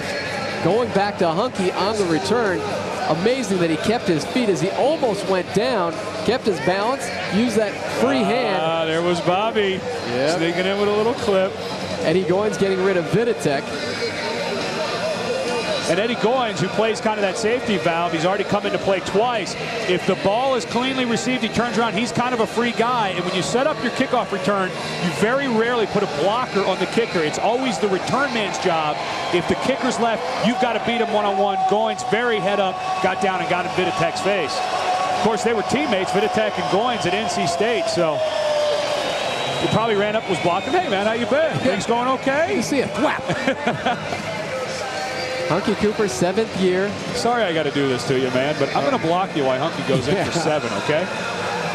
You know what's amazing about Hunky, too? 7th year for the Rattlers, and you almost forget that he played 2 years in the Canadian Football League. So he's been playing a lot of professional football and to still have those lively legs following all the injuries, the knee injury last year. And think about all the different positions he's played. I mean, he was a quarterback at UNLV, went to the CFL as receiver. He's played receiver, kick returner, linebacker here now. I mean, he's been all over the map in football. He played 6 different positions while a Rebel at UNLV. Pooler's kick goes into the hands of Pina, and he takes it to the 17-yard line. 12 seconds still to go until the half. That's an eternity if you're watching your first Arena Football League game. Especially with 2 timeouts and with the field so narrow, the players can get out of bounds and stop the clock. And Viditek, the kicker, Steve Viditek, the kicker for the Red Dogs, has a great leg. He kicked one of 48 yards last year. Foggy has already thrown 3 touchdown passes to Ashley, and it will be Alvin Ashley in motion. Pressure McMillan, that's a hold, no flag as the ball goes into the stands right in front of the official. Wow, how does the official not pull out his flag on that one is beyond me. How will he sleep tonight, knowing that he watched this? If we get it on the replay, watch how Bob McMillan. He got tackled by number 77, Robert Stewart. Goes with the rip move, Bob. The hand on the back, pulling, tackling. That is insane. And the ref was right to the left there on the screen. Look at Bob's jersey. Wow. If he had a tearaway on. We thought McMillan was 44. He's actually number 4 Let me make a note in my notes to change his number. Wow. Change the roster. Not that big of an issue. 2nd down for the Red Dogs. If it would have been a complete pass, though, that would have been highway robbery on Arizona. Hey, it's an issue for Bob McMillan. These guys get bonuses for sacks. Yeah, good point. And these guys don't make a whole lot of money, so a little extra cash in the pocket never hurts. He's probably over talking to Doug Kay saying, hey, Doug, you got to give me something for that one, bud. All right, gang, Rattlers renamed their annual golf tournament to the Milton Vaughn Memorial after the former Rattler player who passed away last year. The 7th annual event is May 7th at Orange Tree Golf Resort and benefits the American Heart Association and Rattlers Charities. Give us a call, 379-7569 to enter. Stick it with the Rattlers at the Milton Vaughn Golf Tournament. So New Jersey will go for the field goal. 48 yards. And that's the longest for Viditek last year. Flags go down as Viditek was lining up that 48-yarder. False start, 99, offense. All right, make it 51 yards. Our old friend Ralph Jarvis is called for flinching in his stance. It's a 3-yard penalty here in the Arena League, so make it 51 yards. If there's ever a time a kicker can go to a lineman and grab his face mask, it would be after that. Hey, thanks, pal. I don't think he'll do it to Jarvis, though. 6'3", 270. And it's good! 51 yards for Steve Viditek to end the first half. The kicker of the year in the Arena League in 1997. And we all watched almost as it seemed like the ball was in slow motion floating through the air. Kicks a career long with time running out in the first half. 51 yards to pull the Red Dogs to within 11 of the Rattlers. And that's a sweet kick right between the posts that are only 9 yards apart. 35-24, Rattlers on top of the half. We have our Rattler tale with our new Rattler reporter, receiver Eddie Goins. We also have our kid correspondent and the first half highlights coming your way in the halftime show. Seahawks of the National Football League. I'm definitely ready for the new challenges I face this year with the Rattlers and playing arena football. Hi, I'm Eddie Goins, and now that you know a little about me, you can look forward to another exciting year of Arizona Rattlers football, and I plan on bringing it to you both on and off the field. See you next time.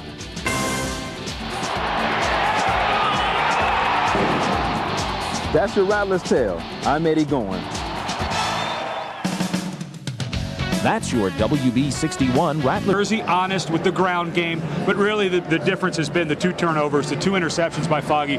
That is why the Rattlers lead 35-24. Both of those interceptions going into the hands of the dog man, Cecil Doggett, with those 2 picks in the first half, and that really has been the difference here in the first half. So the Rattlers leading by 11 as they head to the second quarter, and we'll see if Danny White does indeed stick with Donnie Davis, but he has to be happy, though, going in with an 11-point lead without Cedric Bonner for the first time in 4 years, and also without Calvin Scheck-Snyder. Again, he's sidelined with that foot injury. Yeah, Calvin may be back in 2 weeks after the bye week, but Danny White has to be very pleased going at halftime. The offense has looked tremendous here in the first half. All right, we'll take another break, and then we're back with the first half highlights. Rattlers on top of the Red Dogs. We'll take a look at what happened in the first half right after this.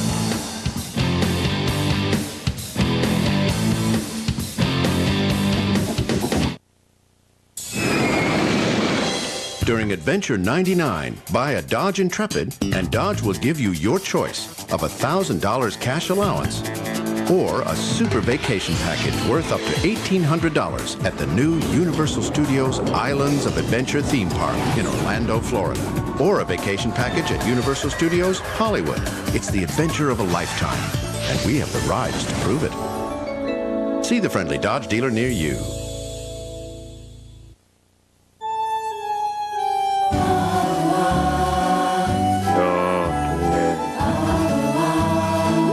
Barbecue.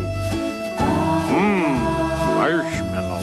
Get a second helping of The Simpsons tonight at 10 right here on WB61. Bart's caught shoplifting. We live in a society of laws. Why do you think I took you to all those Police Academy movies? The Simpsons. Tonight at 10 on WB61.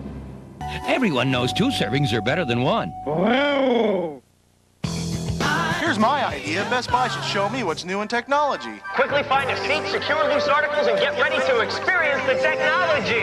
Coming up, the real-life picture and sound of DVD. Best Buy is America's #1 source with thousands of titles. Hey, Caddyshack! Cool! And to the right, digital cameras. Hold on tight. It's the new Rockford Fosgate speakers, amps, and subs. Thrilling new technology at Best Buy. Now that's a great idea. 1, 2, 3, 4!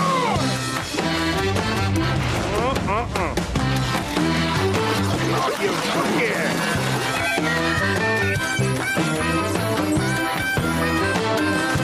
Yeah. Hey, lava.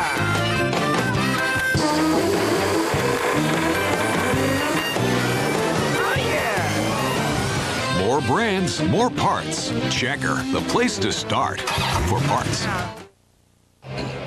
All right, time now for our WB61 fantastic plays from the first half. The Rattlers fumbled the opening kickoff, Ed, and New Jersey capitalized.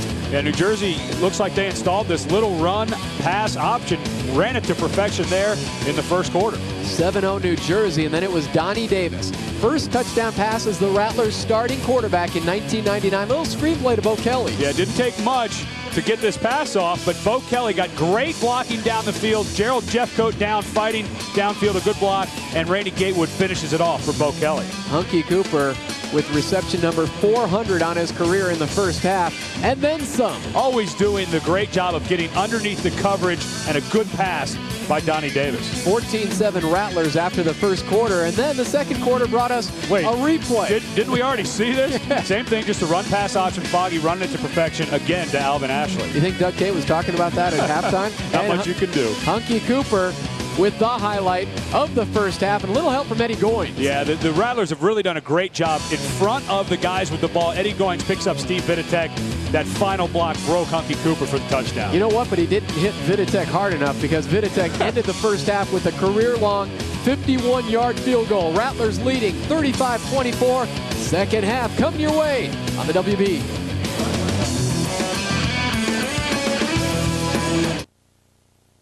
The Room Store is the only locally owned furniture company with stores exclusively in the Valley to be named one of America's top 100 furniture stores because we have a great selection of brand name quality furniture and bedding at guaranteed unbeatable low prices. On sale right now. Get this casual sofa only $287, this contemporary sofa only $387, or this casual brushed cotton sofa only $487. And get no money down, no interest, and no payments for a full year. The Room Store, one of America's top 100 furniture stores. Great selection, brand names, and unbeatable prices. At the Room Store.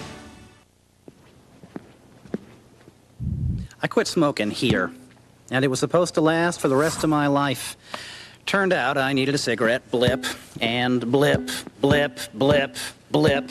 Yeah, I blew it. But I quit again. This time for a day, no blip, and another, until now I'm getting it.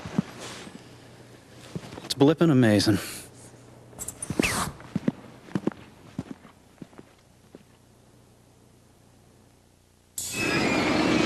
During Adventure 99, buy a Dodge Stratus and you'll get your choice of a $1,500 cash allowance or a vacation package worth up to $1,800 at the new Universal Studios Islands of Adventure theme park in Orlando, Florida, or a vacation package at Universal Studios Hollywood.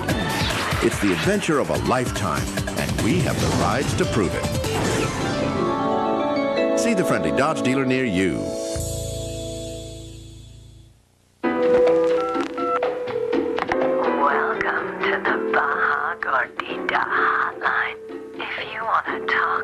Warm, pillowy flatbread, press 1. If you're into zesty pepper jack sauce, press 2. Row. Here's a fantasy come true. New Baja Gorditas with zesty pepper jack sauce and freshly made salsa. Just 99 cents each. Better grab one now.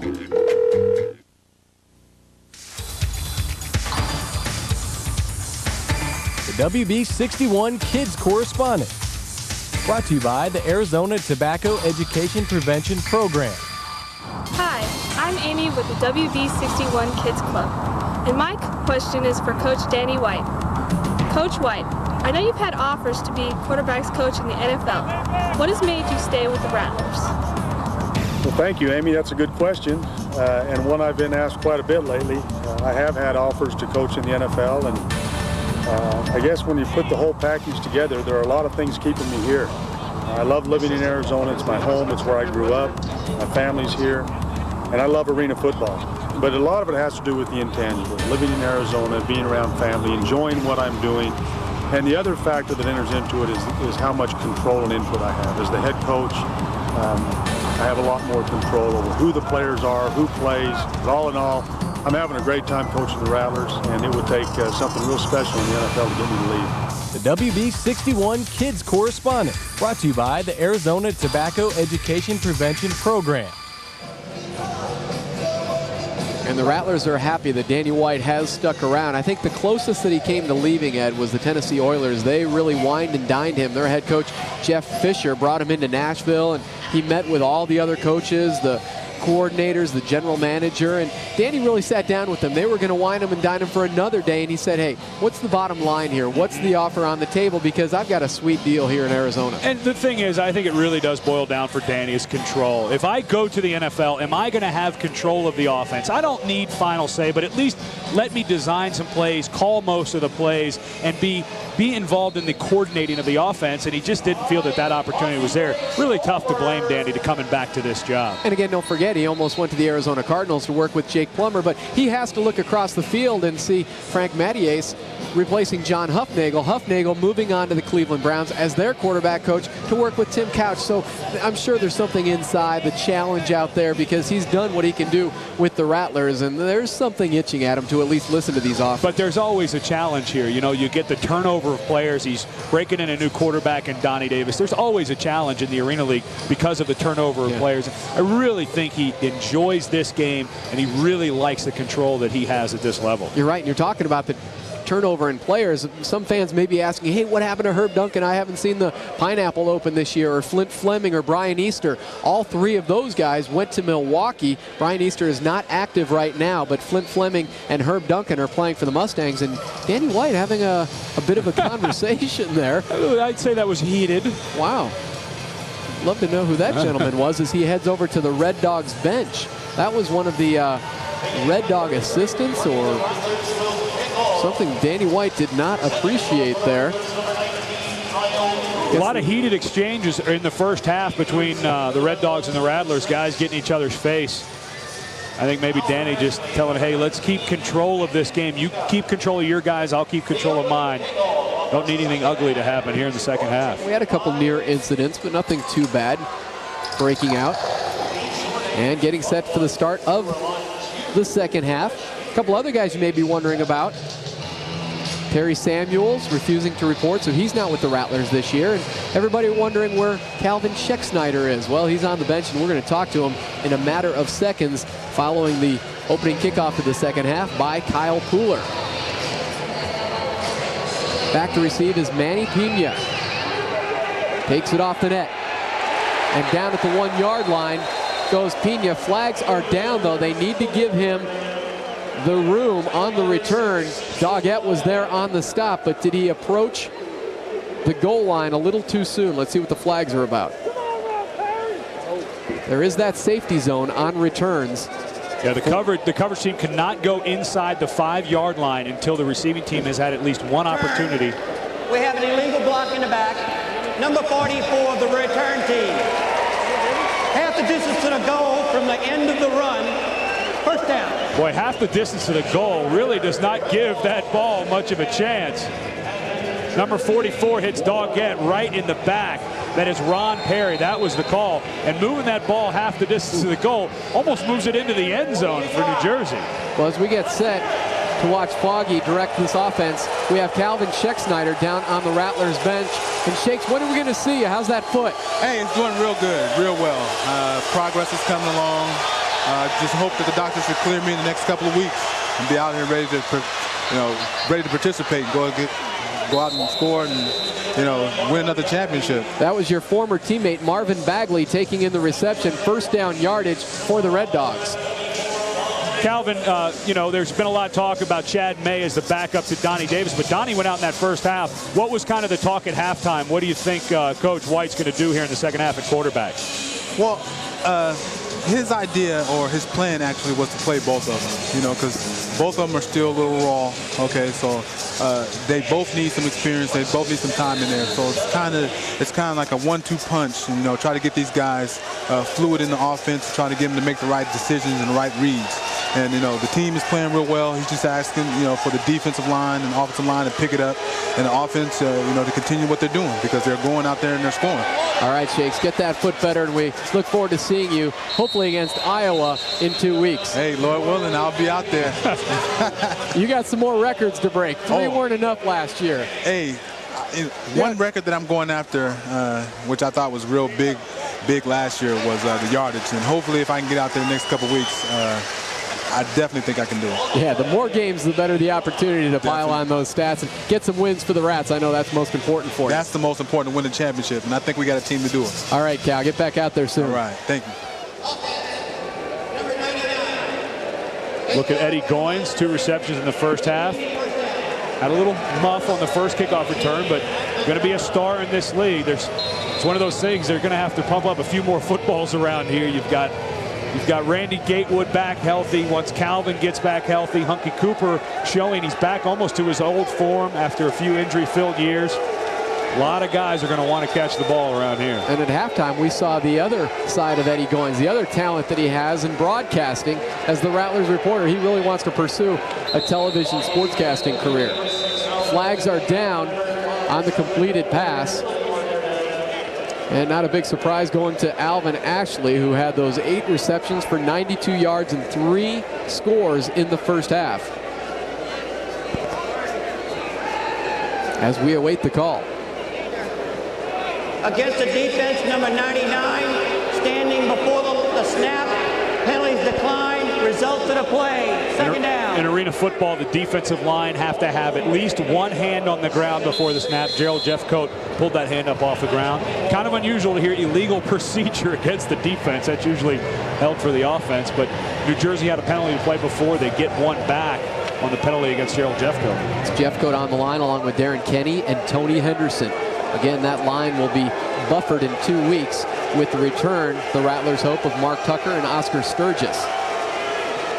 In motion is Bagley. Foggy deep in his own pocket to Pina, and there's Cecil Doggett and a little help from his friends, Hunky Cooper. Big old Gerald Jeffcoat. And Jeffcoat won a little piece, yep. Sure. Defensive lineman, you turn, you see the guy, hey, he's not down. I might as well get a little shot on his chops. You know, normally it'd be the small DB who's going to come in late for the hit, but it's Doggett standing him up, and then Jeffcoat and Hunky want a little action. And then there's Jeffcoat coming in late. Might as well go ahead and get a shot, but that was a good job. Cecil Doggett had a good break on the ball, stopped Pina before he could get any extra yardage after the reception. 3 wideouts, spread left, and now Ashley in motion. Foggy on 3rd and 3. Deep drop. Fires off his back foot, complete to Bagley for the first down, and popped out of bounds by Oliver. Bagley is a big, lanky target, and the Rattlers, they knew what kind of talent he had as a rookie last season. But in the Arena Football League, you can only protect so many players going into the expansion draft, and only so many spots bringing in new players. We haven't seen Aaron Frazier yet, but Eddie Goins, so the numbers game did not play into the favor of Bagley. Marvin Bagley wide open. Mohammed Oliver was on coverage, lost his footing down around the 10-yard line, had to fight his way back to make the tackle on Marvin. But a good year for Marvin last year. A lot of that happened because of the injuries to Gatewood, and Calvin missed a couple of games, so really paid off for him. Oliver getting the left hand in, but he'll be called for pass interference. Again, going one-on-one against Bagley. No dispute there by Oliver. He was right on top of him, stuck that left arm in, and got flagged immediately. Tony Henderson was an all-Big Ten defensive lineman at Michigan. The cut block was not quite there. Fought inside of Ralph Jarvis. Gets a good shot on Foggy. And there's Tony Henderson playing in 2 Rose Bowls, the Hall of Fame Bowl. Hey, Tony, that's a chin Bowl. strap. It's supposed to go on your chin. You go a couple inches down. Protecting those gums. Those keepers. Defense, number 26. 8 yards from the line of scrimmage. Automatic first down. My question is, what took them so long on that call? We had about 5 minutes there. Well, they knew we were working. They knew we were up here goofing on Tony Henderson. They wanted to give us some breathing room. You could have stuck the mic in Mohammed Oliver's face, and he would have called it for himself. Last season in only 6 games, and you mentioned that first game coming in with the interception return for the touchdown, and tonight getting his first taste as a wideout on offense. 11 minutes to go here in quarter number 3. Rattlers on top by 11. Foggy, short drop, quick heave to Pina, and that's a souvenir into the stands, and that man will take home the pigskin. Goes into the stands, it's yours.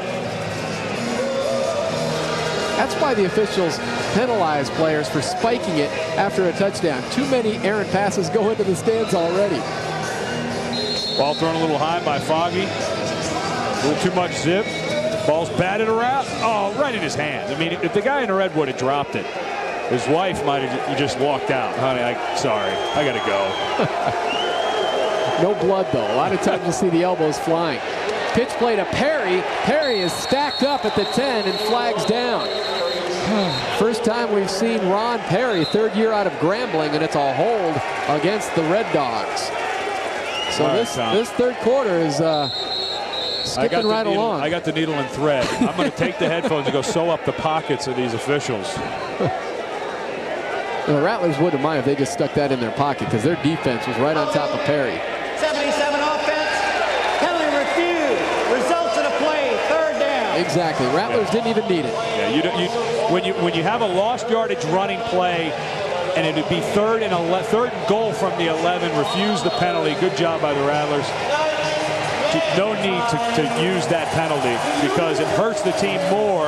Doug Kay hurts the team more by refusing the penalty. That was the first rushing attempt by Ron Perry, who was the team's leading rusher last season. 3rd and 11, and the 9th man is up. That would be the fans here at the America West Arena. And Tony Henderson possibly pulls off Robert Stewart. You don't think? I think he pulled Stewart offside. That's going to be close. Couldn't tell if it was left guard Stewart moving first or Henderson jumping into his face that made Stewart jump up. My money's on Stewart. There you go. 77 offense. Come on, Ed. You may have been a lineman, but I still have the eyesight. Got to give him the benefit of the doubt.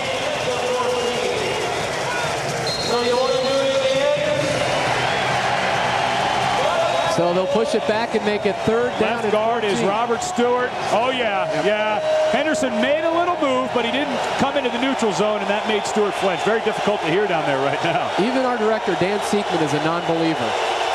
Foggy on 3rd down. Over the middle, he has Bagley wide open. Instead, he goes crossfield. Touchdown! Manny Pina. Oh, he had Bagley originally, throws it across his body, across the field, and somehow Cecil Doggett came up empty, and it went into the hands of Pina for the score. You know, it's too bad we can't see the stars because every one of them's a lucky one for Ricky Foggy right now. Threw that ball all the way back across the field. There were 3 defenders, including Cedric Walker, Cecil Doggett, Hunky Cooper was over there and somehow got that ball in. That was not a good decision by Ricky Foggy. He got very lucky there. And Cecil Doggett had his back turned. Kick up and good by Viditek. So that late in a passing pattern, you would almost think that the defensive secondary would have their eyes on the quarterback. Doggett with his back turned, and that allowed Pina to reel in the touchdown toss from Ricky Foggy. 8:44 to go here in the 3rd quarter, and the Rattlers' lead has been whittled to 4.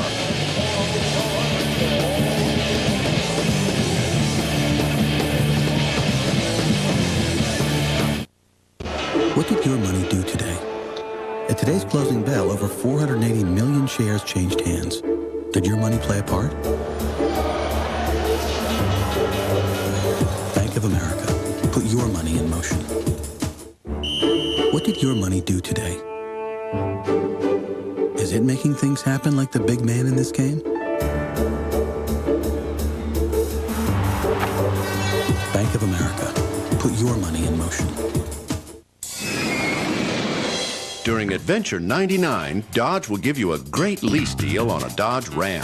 Or, if you buy a Dodge Dakota, get your choice of a $1,000 cash allowance. Or, a great vacation package worth up to $1,800 at the new Universal Studios Islands of Adventure theme park in Orlando, Florida. Or a vacation package at Universal Studios Hollywood. It's the adventure of a lifetime, and we have the rides to prove it. See the friendly Dodge dealer near you. Rattlers invite you to Fiddlesticks Family Fun Park in Tempe this Sunday from 1 to 5 for the Rattlers Rally.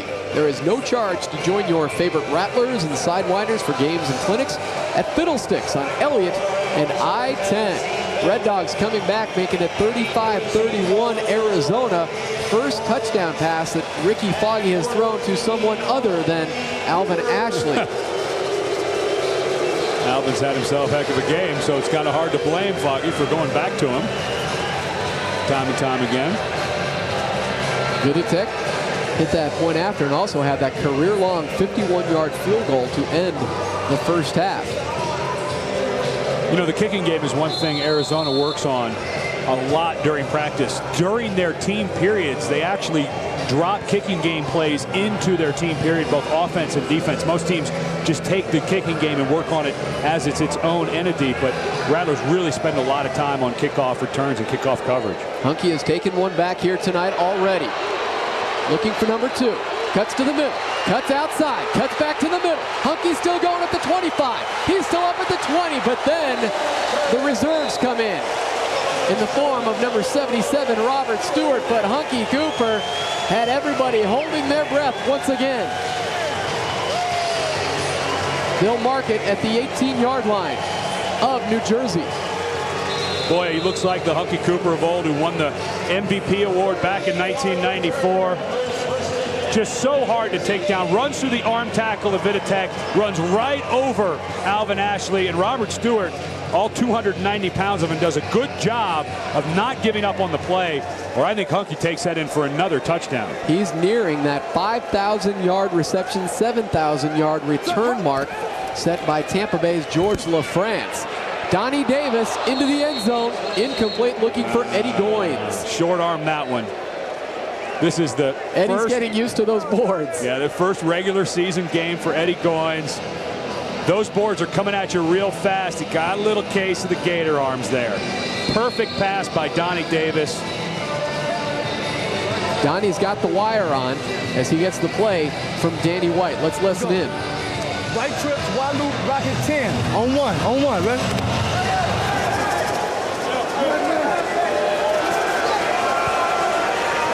Second and 10 for Davis. It's Randy Gatewood in motion. Donnie goes to Gatewood. Gatewood swings and picks up 8 yards on the pass pattern. You know, Danny White, this is my 5th year doing arena football for the Rattlers. And the one thing Danny White has done year in and year out, regardless of the quarterback, he calls plays that gives his quarterbacks confidence. Donnie threw a perfect pass to Eddie Goins. Eddie getting used to the boards here, and the rear link short-armed it. So what does he do? He comes back to a short underneath pass. Got 2 out patterns on the outside now to just pick up the first down. But he gets back to a pass that will give his quarterback confidence again. I just love the play calling by Danny White. 3rd and 2. Gatewood's 4th reception here tonight. And Davis, quick drop, quick hit, over the middle, touchdown, Eddie Goins! First touchdown reception as a member of the Arizona Rattlers. And did it with only 1 shoe, Tom. Imagine how good he's going to be with 2 shoes on. We knew he was talented. Old Eddie 1 shoes. Well, he's going to get Hayes pretty good for short arm in that pass near the boards, but he's going to make up for it with a good run after the catch to get in for 6. Kyle Pooler trying to make it 6 of 6 on point afters. Give it to him. Lennar Holmes donates another $25 to Rattler Charities. 4 touchdown passes to 4 different receivers. This time it was Eddie Goins. He was gone into the end zone. 3rd quarter, Rattlers back up by 11.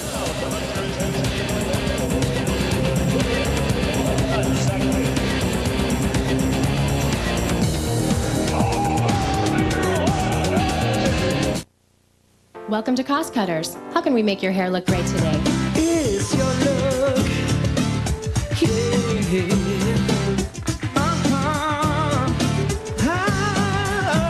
At Cost Cutters, the look you want is the look you'll get. So visit Cost Cutters today and tell us, how can we make your hair look great? Cost Cutters, your look, your way. I quit smoking here, and it was supposed to last for the rest of my life. Turned out I needed a cigarette, blip, and blip, blip, blip, blip. Yeah, I blew it. But I quit again. This time for a day, no blip, and another, until now I'm getting it. It's blipping amazing.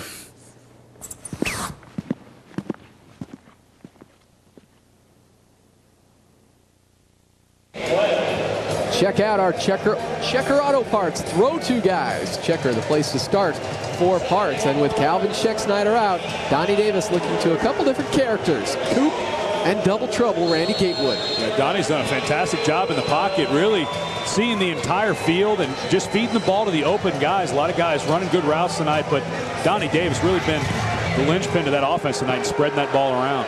Kick by Pooler. Off the net, but it caught the railing.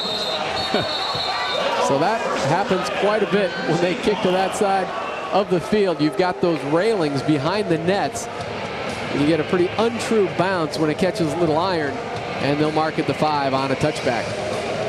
There are those railings They're back only there. about 6 inches behind the net, so when it hits right there, like you said, that ball comes off kind of funny. A little unfair to the away team, so the officials, that's not part of the field. It becomes a dead ball. Good call by the officials. And they do. They have to be right on that, right underneath those nets to be able to catch that, or else it could really be trouble for the opponent or the player just trying to take it off the net. First down now for Foggy and the Dogs. Pass is complete, and it's Manny Pina. He's been awfully involved in the offense here tonight. He only had 13 receptions back in 1998. Wasn't even on the roster after training camp. They brought him back. Had a couple of guys get dinged up. It's been a big part of the offense so far tonight. So the throw-to guys for the Red Dogs, Ashley and Pina, taking the bulk of the work as wideouts. Boy, Alvin Ashley, if he just played the Rattlers every time, last year he had 160-some yards receiving and 6 touchdowns. Tonight he already has 103. Pump. Foggy goes the other direction and complete over there to Chad Lindsay. So now it is Foggy starting to spread things out to different receivers. New Jersey seems to be wanting to get into a little more hurry-up rhythm with their offense. They're getting up to the line of scrimmage, getting the snap off. They're only down 11, but you know, the way the Rattlers have been on offense, boy, you better start getting some points up if you're New Jersey, if you want this game to come down to having a chance to win it in the fourth quarter. We mentioned that the Rattlers won their last preseason game against San Jose. They lost their first one to Iowa, but New Jersey lost both of their preseason games. So they came into this with a few question marks. Foggy with pressure and through the hands of Pina. Right on top of Foggy was Jason Pahopik.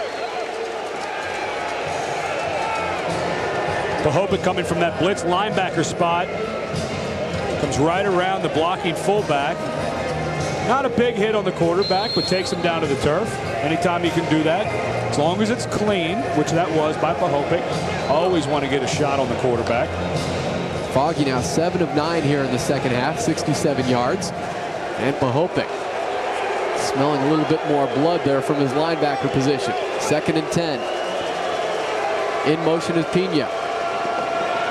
Foggy goes to Pina. Wrapped up there and taken down by Doggett with a late hit by Hunky Cooper. And now we've got a few more extracurriculars. Comes over to stand up for his teammates. Little one-on-one by Pina. Run a little in the motion. He's going to stop his route short. Good break on the ball by Doggett, but even more importantly, wraps up. That's not a late hit by Hunky. That's a very clean hit, so I don't know what Wilkie was getting all upset about, but good job by Doggett of wrapping up the receiver. In motion, Ashley going to Bagley. Oh, that's Ashley. It is Ashley. Those 6 and 9s look awfully similar, and it's Alvin Ashley with his 4th touchdown reception, but there's a flag down at midfield. Red Dog celebrating. It appears to be against the Rattlers. So Foggy going to Ashley. Encroachment, 2nd neutral zone, defense. Penalties refused. Touchdown. And it will count. Ashley raising the roof as he hauls in number 4 on the night. Great move on Cecil Doggett by Alvin Ashley. The ball put right on the money. But then we go again with the throat thing. You know, Alvin's doing the finger to the throat. I'll just go on record. I hate that, first of all. And second of all, you're still down 5 points, Alvin. You're not cutting anybody's throat. Come on. It's the final play of the game, and it's the game winner. Yeah, maybe. Come on. But you're having a good game. Don't ruin it with those stupid things. The thing is, he's doing it mostly to the fans rather than the opposition. Flag down. Kick is up and good by Viditek. 2:24 to go here in the 3rd quarter. And we'll see if they'll count that extra point by the Red Dog kicker. Formation, 5-yard, 3-yard penalty, replay the try. Caught himself. First game of the season, the official thought we were playing NCAA football with 100-yard fields, 5-yard penalties. No, they're 3 yards while we're indoors, sir. Rattlers wouldn't mind if he stepped off 5. Of course. Remember, these are not chip shots. Extra points.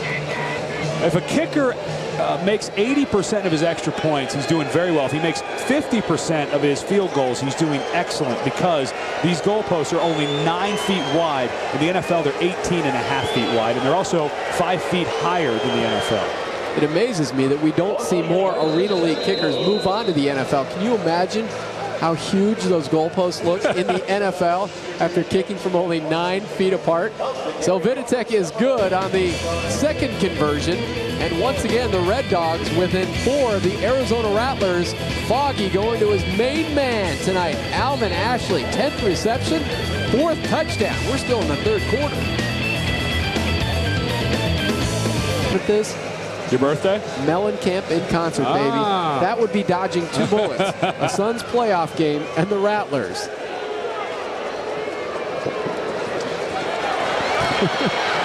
So Hunky in his own end zone, and that'll be a touchback. He took one back for a score. The other one went all the way to the 18-yard line. New Jersey has had enough of Hunky Cooper returning kicks. They probably got threatened. Hey, guys, if he gets outside the 10-yard line, I'm going to fire every one of you and get an entire new team if you let this guy return another kickoff on us. Frank Mattias, the head coach, also the defensive coordinator. Jason Walters down there, Jermaine Younger. They'd had enough of number 14. So Donnie Davis on 1st and 10. Here comes his scrambling ability. Heading toward the sidelines. He'll take a little shot to the leg up against the board. And that will make Danny White cringe all season long, because Donnie will run and tuck it down, and he can pay for it up against the boards. You know, back in '97 when Arizona won the AFL championship, one of the biggest additions to that team was Randy Gatewood. He was a rookie that year, and he was all AFL. Watch Randy late on this play try to come back and get a shot on Chad Lindsay, constantly hustling. This 38 man, on two, red. Got an X running a loop route.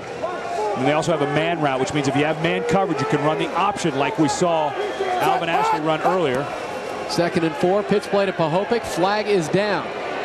Officials apparently conferred at halftime and felt they weren't involved enough. They have been awfully involved here in the 3rd quarter. I got to get my Rattlers playbook and realize that 38 is a toss. You'll pick up by the end of the season. You'll be calling the plays from up here. Sides, defense, penalty refused, results of the play, 1st down. That man blocking up front for Jason Pahopic, a toss to the right. There you see Mattias, the head coach, 1st year, taking over for Huffnagel, and he does direct the defense, formerly coaching as a defensive consultant last year for the Red Dogs. He has Hagee as his offensive coordinator. See, I could be a defensive consultant. Hey, guys, you can't let him score as much. You got to stop him more often. Rattlers have their own defensive consultant this year in Todd Shell. Talk more about that in a second. Pass downfield and complete. Randy Gatewood. He sucked it in, went to the turf, and Randy pulls in his 5th catch of the night. There's those rollouts that you had talked about. We expected to see more of. Oh, Randy got away with one there. The official on the side was very hesitant on whether to call that a reception or not. Randy looking up at the replay saying, hey guys, I think I got away with one there.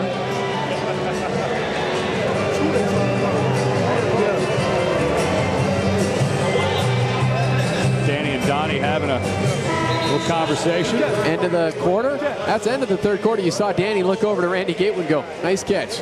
That helped. That wink, put them wink. Yeah. All right, that's the end of the 3rd quarter. The Rattlers began the 3rd period on top by 11. They head to the 4th quarter up by 4, 42-38. Got a good finish in store here on the WB.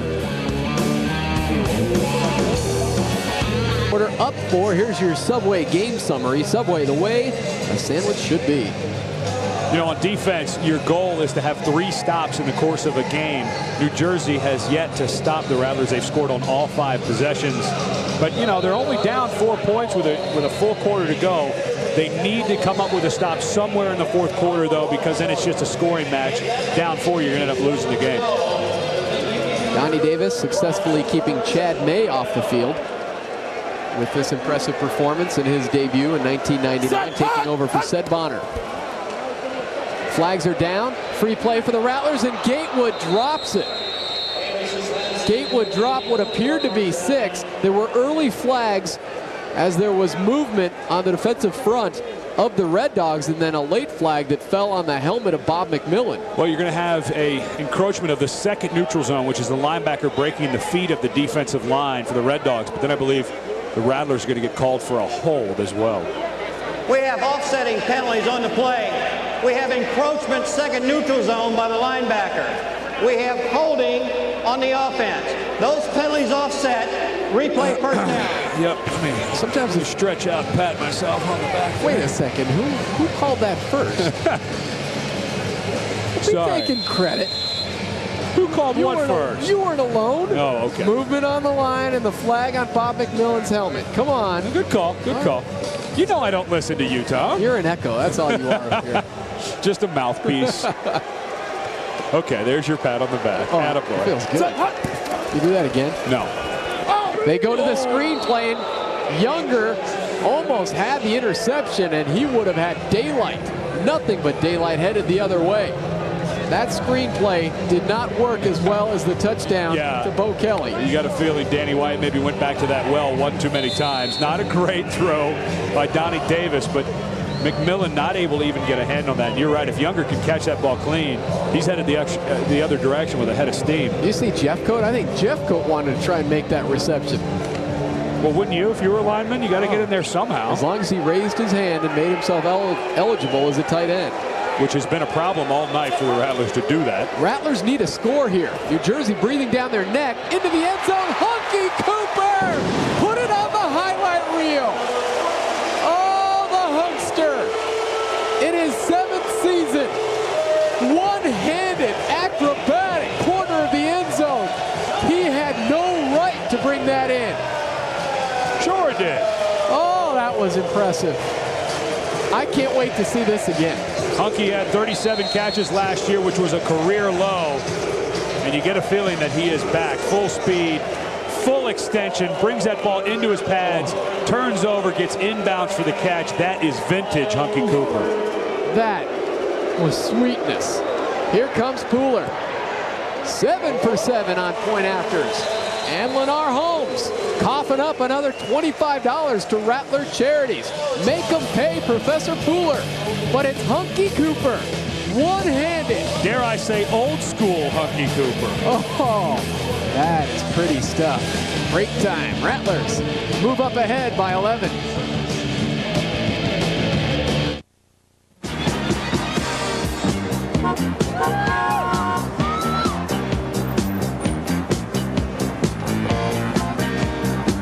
Is it me, guys? Or do we really look ridiculous? Man, for free Bud Light, I'm doing 70s night.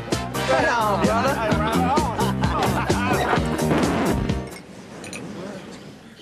Shut the door! You're letting in a draft! For the great taste that won't fill you up and never lets you down, make it a Bud Light.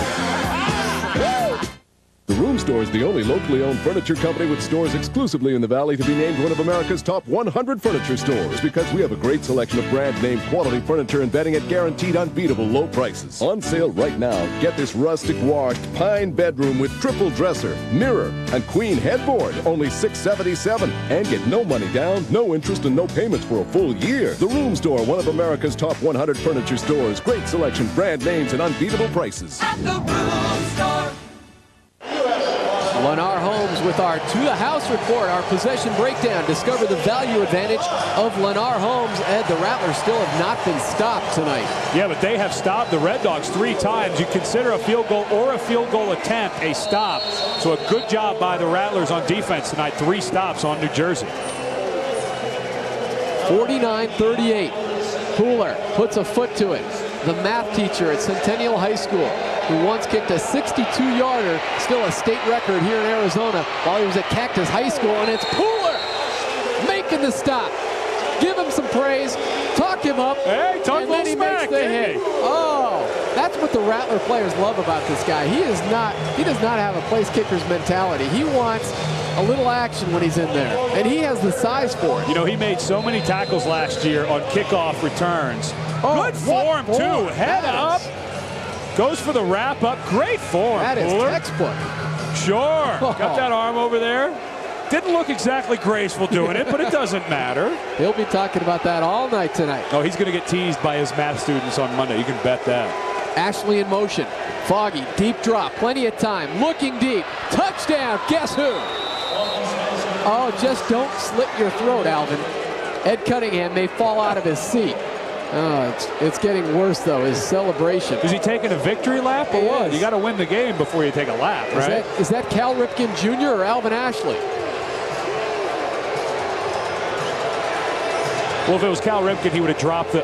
Oh, I'm jeez. Little double move by Alvin Ashley on Cecil Doggett. Again, Doggett's got a lot of field to cover. So difficult. When the only guy down there, you've got no help. A guy like Alvin Ashley, just too much space for Cecil Doggett to try to cover him one-on-one. 5th touchdown reception of the night. And Viditek, again, brings New Jersey to within 4. So we're playing a game of 11-point to 4-point. Arizona Rattler leads.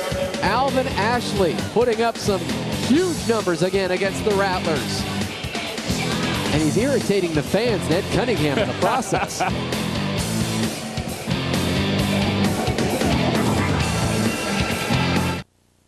Your great-grandfather started this business with a handsaw. And your grandfather expanded it with a drill. And I, your father, I used the nail gun. So, what are you gonna do? Develop an innovative sales program using the internet to get new customers. What? US West Dex built our website and then drives customers to it with an ad in the Dex Yellow pages. Your grandfathers would be proud. Now we have even more tools to build your business. US West Dex. Did you start a business today? What if you did? How can Bank of America help you succeed? Bank of America, put your future in motion. Okay, guys. Did you start a new job today? What if you did? How can Bank of America help you make the most of it? This is the gray one, right? Okay, bye. Bank of America, put your life in motion. Cecil Doggett with our Truly Nolan stinger of the game. Truly Nolan, your hometown exterminator. We've seen Alvin Ashley dance, but did you know that Ricky Foggy can break dance? Watch after the hit. Spinning around on his head. Good job by Cecil coming up from that corner position when they're running that quarterback toss play where they have the fullback that's all on the cornerback to come off of his man and come up and make that play. But we've also seen New Jersey make the Rattlers pay twice with that play, where Foggy runs over there, fakes like he's going to run, and then pitches it right over the top twice to Alvin Ashley. 11:58 to go, an eternity here in the 4th quarter, and the Rattlers need to keep their offense sharp and productive. Because at this point, you talk about possession breakdown in the first 3 quarters, it's never more important than in the 4th and final quarter. Well, New Jersey has really hit a stride here offensively in the second half. Foggy has settled down. He's not underthrowing the ball. He's throwing the ball on time.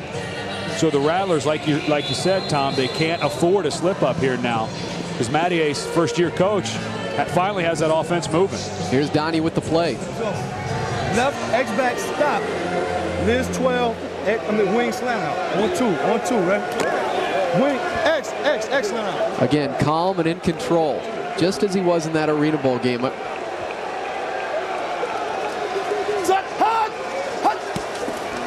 Goins stops at the line of scrimmage and then takes it on the reception, tries to cut back and drilled into the ground by Lindsey. Eddie Goins was the ex-receiver, and you heard Donnie turn to him. Remember, Eddie's brand new in this system, doesn't know, a guy who's been playing regular football doesn't know about the motion of the line of scrimmage. He had the X stop motion where he runs to the line of scrimmage and stops. It's one thing you try to do if any of those defensive linemen are peeking to the guy in motion trying to get a tip on when to go upfield and rush the passer. It's one way to slow them down, and Donnie had to turn around and remind Eddie, hey, you got to stop your motion at the line of scrimmage before I snap it. Luckily, Eddie is a pretty quick character in terms of picking up the offense. 4-time All-Academic at NC State. First time ever that anybody from NC State has made the All-Academic team 4 years in a row. Taking a shot at NC State there, Tom? Well, no. Just, actually, only 3 ever in the ACC history have done that. But Eddie Goins, talk about trying to pick up a complex offense quickly. He has the brains to do it. And also had the playing ability. He was 2-time All-ACC while NC State left as the career leader in receptions and receiving yards and receiving touchdowns from NC State. Was a 6th-round pick of the Seahawks. I spent 96 with him with the Seahawks. Real good guy in the locker room. Again, a very good addition for Arizona. And Hunky Cooper said they don't know if they'll have him around all season. Passes tipped and then goes through the hands of Randy Gatewood. But go and get back to Eddie Goins with that talent that these Rattler players have seen from Eddie. They're not so sure an NFL team might not snag him during a mini camp or as they head toward training camp. Well, Eddie had actually had a chance before the season with the Rattlers to sign with Carolina. Didn't like the situation. Was really happy with what he was presented here in Arizona. A chance maybe to work some in television, which he's been doing in Tennessee a little bit of. So this is one thing that they were hoping, you know, to keep him around, and he did. On one, man. Davis has gone to Goins 4 times tonight, hooking up for a total of 38 yards, and it's Goins in motion. Goins looks like he's having trouble, though, with those legs. Here comes Randy Gatewood. Gatewood going to the zone. Give him 6.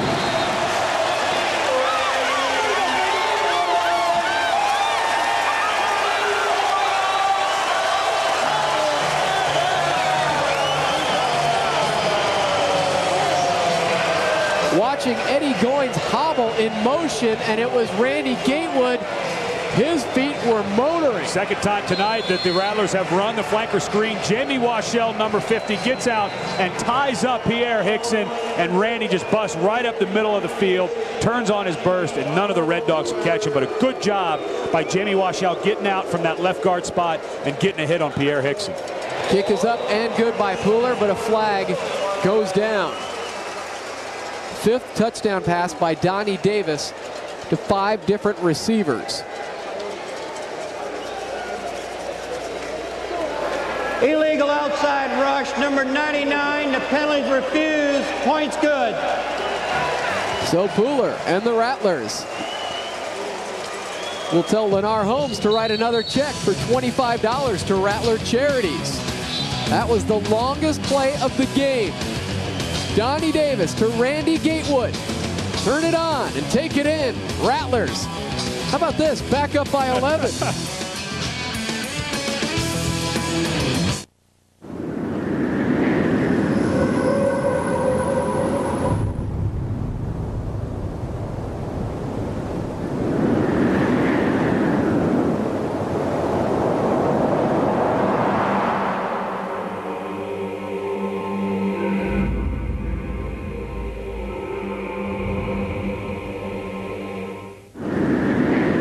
Cellular One was one of the first to bring you a cell phone. We'll be the first to bring it to everyone. Rattlers up by 11. We talk about Eddie Goins, the rookie out of NC State. He spent a couple years with Seattle Seahawks and had 2 knee operations, and this turf is really starting to take a toll on Eddie. Just does not look good coming out of the break there. Earlier in the game, we saw him a little gimpy. You have to wonder if those knees, both of those knees have been surgically reconstructed, if they're starting to give him some problems on this AstroTurf. And that was what he really needed to prove to NFL scouts, if that indeed is where he wants to be headed. But he acted as somewhat of a decoy there, and the Rattlers went to Randy Gatewood, and he had plenty of strength in his legs to take him all the way. 34 yards, longest play of the game. Touchdown reception from Donnie Davis. And here comes Alvin Ashley. Alvin Ashley still up and down now at the 17-yard line. 8:29 to go. And Ashley does pop up. A little slow to get up. But I don't think he'll miss another opportunity to... You think he's tired? He's been involved in quite a bit of offense tonight for New Jersey. Returning kicks, receptions. Been Fogey's biggest target so far tonight in the second half. Has really been a good half for Ricky Foggy. If you take away the first half, you know, this game would be a whole lot different had he not thrown those 2 picks earlier in this game. Again, he comes in with quite a bit of experience. 32 years old and 7 years in the Canadian Football League. Now in his 3rd year in the Arena League after quarterbacking at the University of Minnesota. And last year, you know, he beat out Aaron Garcia, former Rattler, now with Iowa, and just came on and had a great year, great season at the end of the year. Had 9 games, he threw 56 touchdowns. That's more than 6 touchdowns per game. And how about this? In the first round against Albany of the playoffs last season, he set AFL records in passing yards, 446 yards, threw 9 touchdowns in the game, and also set marks with 39 completions and 59 attempts. What a game he had against Albany. I think his arm still might be sore from that game. He's lucky it was one of the last games of the season. He goes to Pina, but he stopped short of the first round by Cecil Doggett. Doggett leading the Rattlers in tackles last year in the absence of Cedric Walker, finishing the year with 60 tackles. It's feast or famine out there for a guy like Cecil Doggett. He draws some of the best receivers in the AFL every time Arizona steps onto the field. And you really have to have a short memory. As a cornerback in this league, you got beat on the series before by Alvin Ashley. You just got to come out and forget about it because you're going to get beat as a DB in arena football. Ashley's in motion. He'll have Cedric Walker on him this time. Foggy goes short to Pina. And Pina goes down to the 10-yard line. Ashley again slow getting up over there. He is beat up and tired. Good protection by New Jersey for Foggy. Pina again only had 13 receptions last year. It's been a big part of the offense. The 2nd leading receiver tonight for New Jersey behind Alvin Ashley. A big target. Pina goes 6'3", almost 200 pounds. He's caught 3 in a row for 23 yards. And he's in motion. Pina. Instead, they go to Lindsey. And Lindsey's pulled back by Mohammed Oliver. It's a heck of a tackle by Mohammed. He picked him up and took him from the 4-yard line back to the 8. But they will mark it inside the 5 and actually now down at the 3. You know, if you want to keep a job in this league as a defensive back, you better be able to tackle. Every team in this league, if you look across the board, the leading tackler is always a defensive back because it is a passing league. And if you can't tackle, you can't play in this league as a defensive back. We talked about Eddie Goins seeing if his knees were sound, but Mohammed Oliver really proved to everyone that he has come back from his knee surgeries. And there again, the strength, upper body, lower body.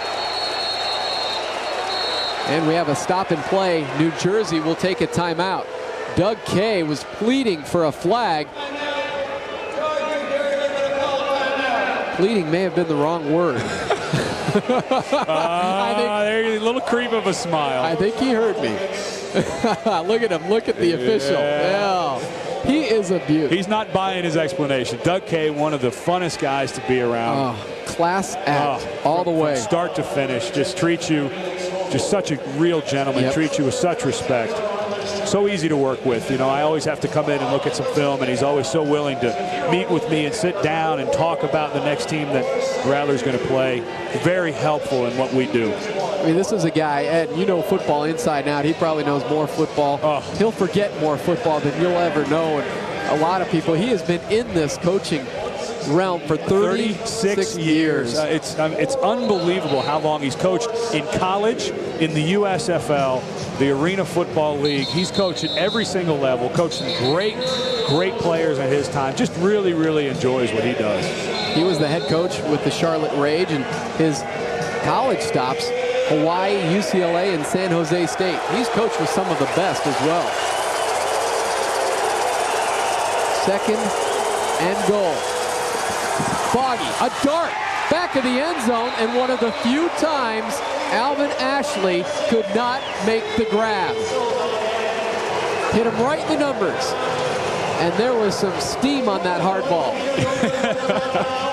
That was a fastball. That was a two-seam fastball by Foggy. He fires that thing in there and just goes right off the pads of Alvin Ashley. You know, it's kind of in an awkward spot. When it's coming right into your chest and receiver, you're not sure whether to try to cradle it or catch it with your hands, but Ashley made the mistake of letting that fastball hit him in the pads, and it bounced right out. That ended a streak of 7 straight completions by Foggy. That looked like a Todd Stottlemyre fastball. Foggy into the end zone, catches the side of the netting and falls incomplete. He had Ashley open. Instead, he tried to throw it off the net. 3 possessions ago, New Jersey, I thought, should have gone for a two-point conversion so that they could have cut this to a 10-3 game instead of an 11-4 game like we've seen. Now, really, they don't have much of a choice but to go for the field goal, but it will make them down 8 points. So somewhere along the line, I think they should have gone for a 2-point conversion on one of those touchdowns. And again, for you Arena Football League novices, that net is live, and that strategy sometimes trying to throw it off the net when you're in trouble. Awfully dangerous, though, Tom. Usually ends up in an interception. 19-yard attempt by Viditek. Up and good. He's already connected on a 51-yarder, so that was a chip shot for the Red Dog kicker. So we're going back and forth, 11-4. The Red Dogs have changed things up a little bit. They're now trailing by 8, 3:39 to go here in the game.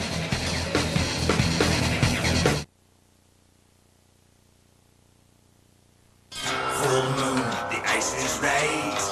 Everybody come and howl tonight. The fever's high, now we're on the run. The puck is flying and everyone's going howling. Everyone's going howling. The Coyotes face off with the St. Louis Blues in Game 4 of their playoff series, Tuesday at 4:30 on WB61. Going howling. Everyone's going howling. 61 going howling. You could consider that a stop. A field goal in the Arena Football League is as good as turning back the opponent, and the Rattlers' lead is 8, and they will have possession pending the outcome of this kickoff. Nothing's a sure bet. With the posts, the crossbars, the nets, kickoffs are an experience every time out. Hunky Cooper is not in the game because Arizona is looking for possibly an onside kick. Darryl Rogers is left deep. And the return team for the Rattlers has moved up in kind of a hands receive position. The kick is deep to Rogers. And Darryl having trouble in the end zone. Oh, just put a fork in that, get it out of the end zone, and we'll take it on the touchback. Looked a little less than graceful. Well, Danny told us yesterday when we spoke with him that Darryl Rogers is the backup kick returner. With Shakes out, usually it's Calvin backing up Hunky, but Darryl Rogers is one of those players that Danny White said you just can't get rid of. Yeah. Every year you want to upgrade different positions. And you look at Darryl Rogers and say, oh, we want to upgrade. Well, everybody they brought in, Darryl beats them out. Yeah, you know, it's one thing in football. You always think, you know, maybe we can find somebody that's just a little different, a little better. And then you bring somebody in, it's like, well, wait a minute, we really like the guy we have. And that's kind of the case with Darryl Rogers. It's his second run with the Rattlers after spending 3 seasons in San Jose. Donnie Davis on the keeper. Hang on to it, tuck it down, and head to the 9-yard line. A trio of Red Dogs right on his tail. I believe they call that a busted play. He tried to turn around and hand that off to Jason Fahopik. Just missed it. Here's Danny and Donnie.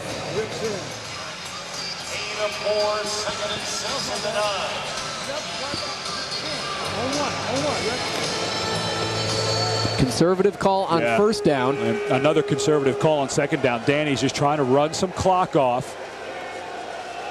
Got that 8-point lead. Short drop, quick hit, Mohammed Oliver. And that's first down yardage. He's still up, and the helmet comes off. It's always good to get a little FaceTime on a TV game. Mohammed got some whether he liked it or not. Yeah, he's got to learn to keep that helmet off for a while. Know that we're going to ISO in on him. Just a quick underneath pass. No need to take many chances right now. You're up by 8. You need to keep that clock running.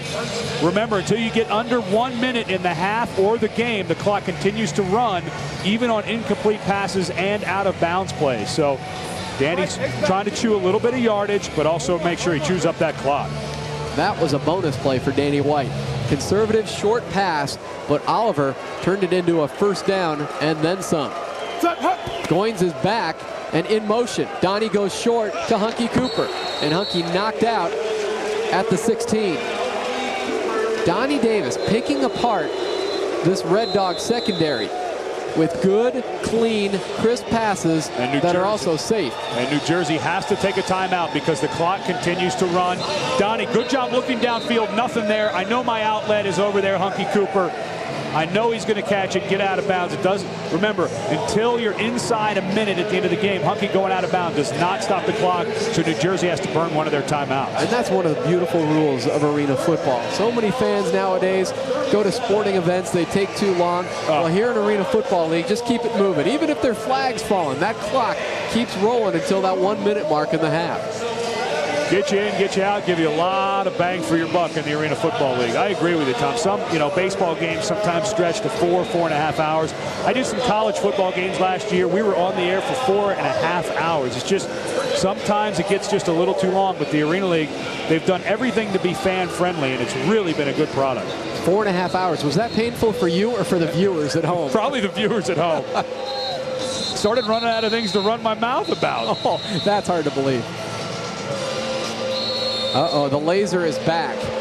This, again, is not a good idea to bring to a sporting event. You talk about this, and we've seen them at baseball games. In the news and everything that's going on in the world today, you really don't need those things at ball games. You saw that at a U of A basketball game, player stepping up to the free throw line. Leave those at home, folks. $1:32 to go. Another completed pass, this time to Pahopek. And Pahopek leaving a little damage on the defensive secondary as he ramrods into Pierre Hickson. There you go, Ed. Sorry. Gotta get one more in for Pierre. And the clock keeps winding down. We're heading toward 1 minute. And the Rattlers will let it reach that 1 minute mark. Danny will not call a play. Let this get down to a minute. Matty Ace is going to call a timeout to stop it so that he now gets a stop here and at the 1 minute warning. Not a bad idea by Frank Mattias, the first-year head coach in New Jersey. He still lost about 10 seconds there, though. We'll take a break. 1:03 to go here in the fourth quarter. Danny White looks up and sees his team on top by 8. We'll be right back on the WB. The Room Store is the only locally owned furniture company with stores exclusively in the Valley to be named one of America's top 100 furniture stores because we have a great selection of brand name quality furniture and bedding at guaranteed unbeatable low prices. On sale right now, get this designer coordinated 7-piece living room with sofa, love seat, cocktail table, 2 end tables, and 2 lamps, only $9.97. And get no money down, no interest, and no payments for a full year. The Room Store, one of America's top 100 furniture stores. Great selection, brand names, and unbeatable prices. At the Room Store. Once again, folks, the Rattlers renamed their annual golf tournament to the Milton Vaughn Memorial. The 7th annual event is May 7th at Orange Tree Golf Resort and will benefit the American Heart Association and Rattlers charities. Give a call, 379-7569 to enter and stick it with the Rattlers. 1:03 to go here in the fourth quarter. The Rattlers trying to stick it to the Red Dogs and pick up their first win in the season opener. Very careful, the Rattlers don't want to turn over because a field goal makes it a 2-score affair for New Jersey. Donnie to Eddie Goins. Never mind.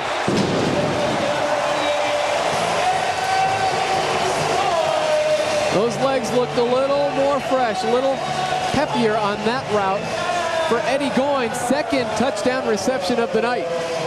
You know, maybe it was a case of when we showed him in the ISO, he was kind of gimpy. He's like, hey, look, you know what? I'm a decoy. Yeah. You know, I'm just going to fake like I'm running. Wait, you said I'm the primary receiver? All right, I'll run full speed and get you a touchdown then. Oh, Eddie's going to love that comment when he goes home and watches the broadcast. Team player all the way. Oh, you can't blame him. Kyle Pooler misses his first point after. 62-48. It is a 14-point Rattler lead with 58 seconds to go.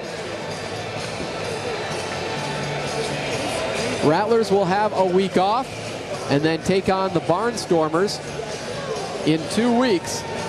And again, good timing for some of the Rattler injured linemen, Mark Tucker Oscar Sturgis. They should be back for this one. Again, they're still waiting on the official date.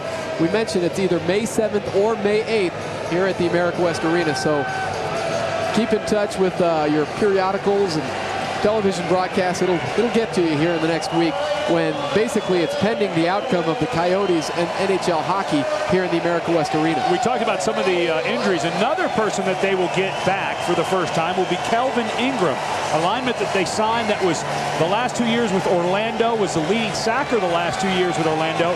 He's busy filming a movie back in Florida. On Any Given Sunday is the name of the film. They'll get him back. They expect him in camp this weekend, so he'll have 2 full weeks of practice before he plays in a game against Iowa. Another nice addition. Gene Nudo, again, in the background, working very hard to keep fresh faces and good players in Arizona uniforms. Football movie. I don't know. They should have gotten that Rattler fan right there involved. But it's a movie with Al Pacino and Pat O'Hara, the former Orlando quarterback, also involved in the taping of that football movie. Flags all over the place as Alvin Ashley drops at the 18.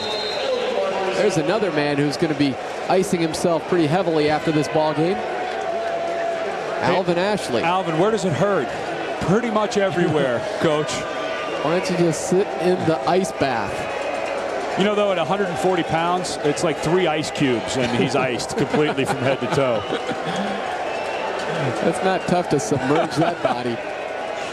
Just fill up a thimble of ice water and put him in, and he's all set. And here come the fans. He's got the entire end zone. On the play, holding on number 99 in the receiver. That penalty. Oh, Alvin has been having a war. Oh no. On number 2 of the receiver. That penalty's enforced. Half the distance to the goal. First down. We've talked about Alvin Ashley all night having a bit of a war with the fans, and they just started the Alvin chant. Everybody's on their feet. Everybody that's still left here in the arena chanting Alvin's name and rubbing it in, because Alvin's had about, what, 3 throat slits to the fans. He brought it on to himself, Tom. I don't feel sorry for him. He's loving that. Sure he is. I just love the fans' involvement. Rattler fans are the best. They're almost, to me, the arena football version of Cub fans. They know exactly what's going on in the game. They can take a little theme and run with it. And there you think he was ready to come and scream tonight? You think he's going to be a lifer? He looks worn out, man. He's been pounding it too tonight now. That's a little tired. That's going to be one of those fans in 20 years. We're going to look back and still see him here at the arena, and he's going to probably look like that. Let's go to the wig. Let's hope not. Stick with the face paint, kid. Foggy, complete, and there's the hit, man. Makes a pay. Although, did they give him the completion? No, they sure did. That's all right. It's just good to see Cedric Walker back laying a little hat. AFL record, 108 tackles for Walker 2 seasons ago. And then had that knee injury on the interception, but he just loves little leather every time he can get it. He tackles with anger. There's just a little bit of anger in there every time he goes to hit somebody. Always with good form, gets the full wrap up, but he hits through the receiver. That's one thing you always hear a coach talk about, is hit through a guy. Act like you're trying to run through him, and that's one thing Cedric Walker does very well. What's almost unfortunate is you talk so much about Donnie Davis, his MVP performance in that Arena Bowl, but they don't win it without Doggett and Cedric Walker deep into the end zone. Alvin Ashley cannot come down with it. And here comes the abuse. Fans all along the sidelines giving it to Alvin Ashley. Originally it was Doggett on the coverage. We got a roughing the passer penalty on Jason Pahopik. He went in late on Foggy. Good call by the officials, but here's Ashley. Had Gatewood and Doggett beat deep and just couldn't come up with it. Doggett got a hand in there, and the fans are loving that he dropped that ball. So was Randy Gatewood, a little fist pump right on top of Ashley. Cedric Walker, that's Cecil Doggett, a little banged up. Pounded that hand up against the boards. He's been a little busy tonight too, hasn't he? He's always busy. We've got to mic him again this season. He is busy laying some tackles, some hits. pass deflections, and he is talking all the while. And you know, with 2 interceptions, when he gets down and does that dog walk, he's probably got, you know, rug burn on his knees. It can't be good for the knees. I believe trainer Matt Anderson refuses to treat that injury. That's self-inflicted. We can't do anything about it. 24 seconds and counting. Foggy to the end zone. Misfires. Cecil Doggett replaced this time by Cedric Walker. It was Walker on the coverage. But going back to that Arena Bowl, again, credit to the defensive secondary because it was Walker, it was Doggett, and they were hammering guys in the secondary and really took Iowa out of their game. Foggy has really, the 2 interceptions came in the first half, has really played a sensational second half, but they just could not get out of the hole that they dug for themselves. The Red Dogs dug for themselves in that first half. Foggy again looking to the end zone. Up and down and touchdown. Manny Pina with Randy Gatewood turned around. Pina falling backwards makes the grab, and with 14 seconds to go, guess what? The Red Dogs within 8. And you know we're going to be seeing an onside kick. Good throw by Foggy to the outside and high. You got a tall receiver down there, 6'3" Pina goes. Good throw and a great catch by Manny. They could cut this to 7, and then with the onside kick, this one's not in the fridge yet, Tom. This is never in the fridge. Danny White, you can still see, is sweating it out over there. Viditek misses. That helps. It does help, but within 8. So touchdown and 2-point conversion is what New Jersey needs. There is 14 seconds left. You may want to grab that remote, or you may want to play it safe and watch the onside kick. It's coming up in a matter of seconds.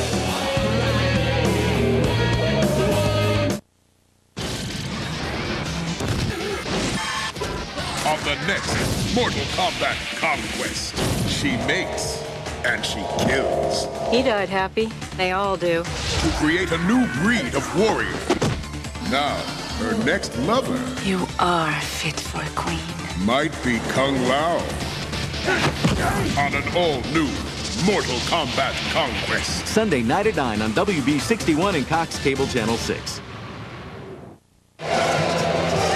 14 seconds to go, and you know something's up when Hunky Cooper is not dropping back deep. Instead, he'll be along the front line for the Rattlers. Some of the sure-handed Arizona players as Viditek and the Red Dogs come out their last chance. This is, sorry, Tom, this is what's called the hands team, and I'm starting to wonder why Jamie Washell and Michael Kerr are out there. Oh, you also got Gerald Jeffcoat. Bob McMillan, maybe. So here it comes, the onside kick. He gets the high bounce, and it's knocked out of bounds. Great play there by Randy Gatewood. And you know, it's a great play for 2 reasons. Number 1, it guarantees them the ball. And number 2, it gives the ball to the fans. Yeah, there you go. You know, and no penalty. Making friends. No penalty. Yeah, you can't fine him for knocking the ball. You know what? If you spike it exactly. into the stands. But that was a set. Yeah. In volleyball terms, you got the spike. That was a set. You know what, though? If I'm a volleyball official, I call him on the carry. It was just in his hands too long. That's just heads-up play. I'm a stickler for the rules, though. The Gatewood now in his 4th season in the Arena League. And boy, the years just, it seemed like he was a rookie yesterday. A rookie, 2nd team All-Arena, and then in his 2nd year was 1st team All-Arena. Had those shoulder problems last season. And Eddie Goins still gingerly going to the line of scrimmage. 13 seconds to go. Donnie will pitch it to Bob McMillan. McMillan gets the positive yards, and that should end it. The Arizona Rattlers open up their 1999 season without Cedric Bonner, without Calvin Scheck-Snyder. No Bonner, no Shakes. You thought no way? Danny White and the Rats get the 62-54 win to open up this season. Hunky Cooper taking back a kickoff for the touchdown. He was the Iron Man of the game, but it was Donnie Davis.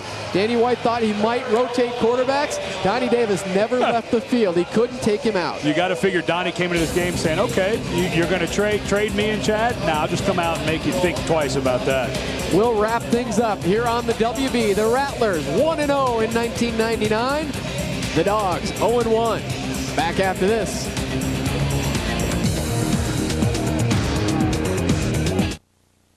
Welcome to Cost Cutters. How can we make your hair look great today? It's your look.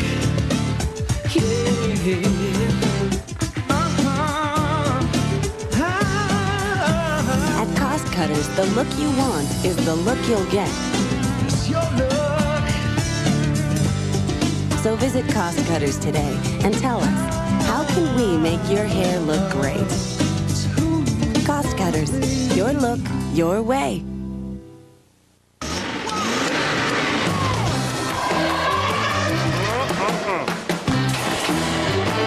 Oh, you cooking!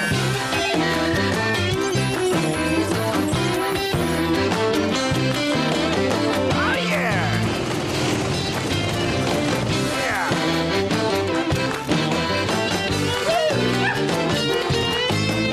More brands, more parts. Checker, the place to start for parts. The bakery at Fry's proudly offers award-winning Pane Provencio breads, including roasted garlic Parisian. It's great with Italian food or for homemade garlic bread. Pan Biggio is also known as country Italian and makes a great bread for dipping. Peasant rye is superb with your favorite cheeses or with smoked salmon. So look for all-natural, fresh Pane Provencio breads this week when you shop at Fry's. There's not a store today that can take me away from my Fry's.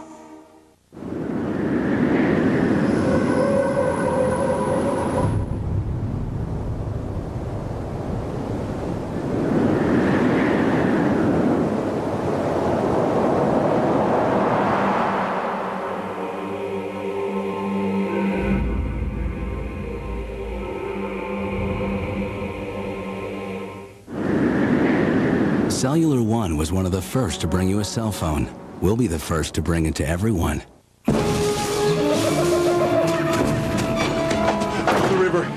I dropped my Bud Light in the river. The river? For the love of so much, not the river. Bud Light in the river, huh? Well, here we go again. Who's with me? Show your hands! For the great taste that will fill you up and never let you down, make it a Bud Light. Come on, Stumpy! During Adventure 99, you can lease a Dodge Durango for only $349 a month. Or if you buy a Dodge Caravan, get your choice of $1,000 cash allowance or a vacation package worth up to $1,800 at the new Universal Studios Islands of Adventure theme park in Orlando, Florida. Or a vacation package at Universal Studios Hollywood. It's the adventure of a lifetime, and we have the rides to prove it. See the friendly Dodge dealer near you. Arizona Rattlers Arena Football has been brought to you by Bud Light. For the great taste that won't fill you up and never lets you down, make it a Bud Light. Bank of America, put your life in motion. Cellular One, voted Arizona's #1 wireless company 2 years in a row by readers of Arizona Business Magazine. Your Arizona Dodge dealers, setting the standard in product quality and customer service. Fry's Foods, where they treat you like a VIP. Cost Cutters Family Hair Care Shop. Your look, your way. Tobacco Education Prevention Program. Call the Arizona Smokers Helpline. And by Gila River Casinos, Arizona's biggest and best. Rattlers open up their 1999 season with the 62-54 win over the New Jersey Red Dogs here at the America West Arena at Cunningham. No question who our outstanding player of the game is, courtesy of Budweiser. Donnie Davis in his first start as the Rattlers quarterback since the departure of Cedric Bonner. Donnie throws 7 touchdowns, runs another one in. 7 touchdowns to 5 different receivers. Had a great completion percentage on the night. But what you see there is missing is an interception. Did not throw one. Didn't throw one in the preseason. Didn't throw one in his first regular season start of his career. And really maybe puts a little question mark in Danny White's mind. Chad May, another quarterback that they brought in. Danny thought he was going to get him some playing time and didn't have to with the way Donnie came out and played tonight. You mentioned 5 different receivers catching touchdowns, 8 different receivers overall on the night catching a Donnie Davis toss. Our next home game here on the WB 61 will be either May 7th or May 8th. when the Rattlers host the Iowa Barnstormers. First 2,500 fans will receive the Rooter Rattles, courtesy of Gila River Casino. Again, that date pending either May 7th or May 8th here at the America West Arena. Regardless, you can watch it on the WB. The Rattlers win it 62-54. Don't forget, fans, you can head to the Rattler Rally at Fiddlesticks. That is coming up on Sunday from 1 to 5 o'clock. Fiddlesticks at Elliott and I-10 in Tempe. It's free. You can meet the Rattlers and all the Sidewinders and have yourself some fun on Sunday and help celebrate this first win of the 1999 season. My thanks to our entire WB61 crew, including director Dan Siekman and our producer Scott Rogers. And of course, as always,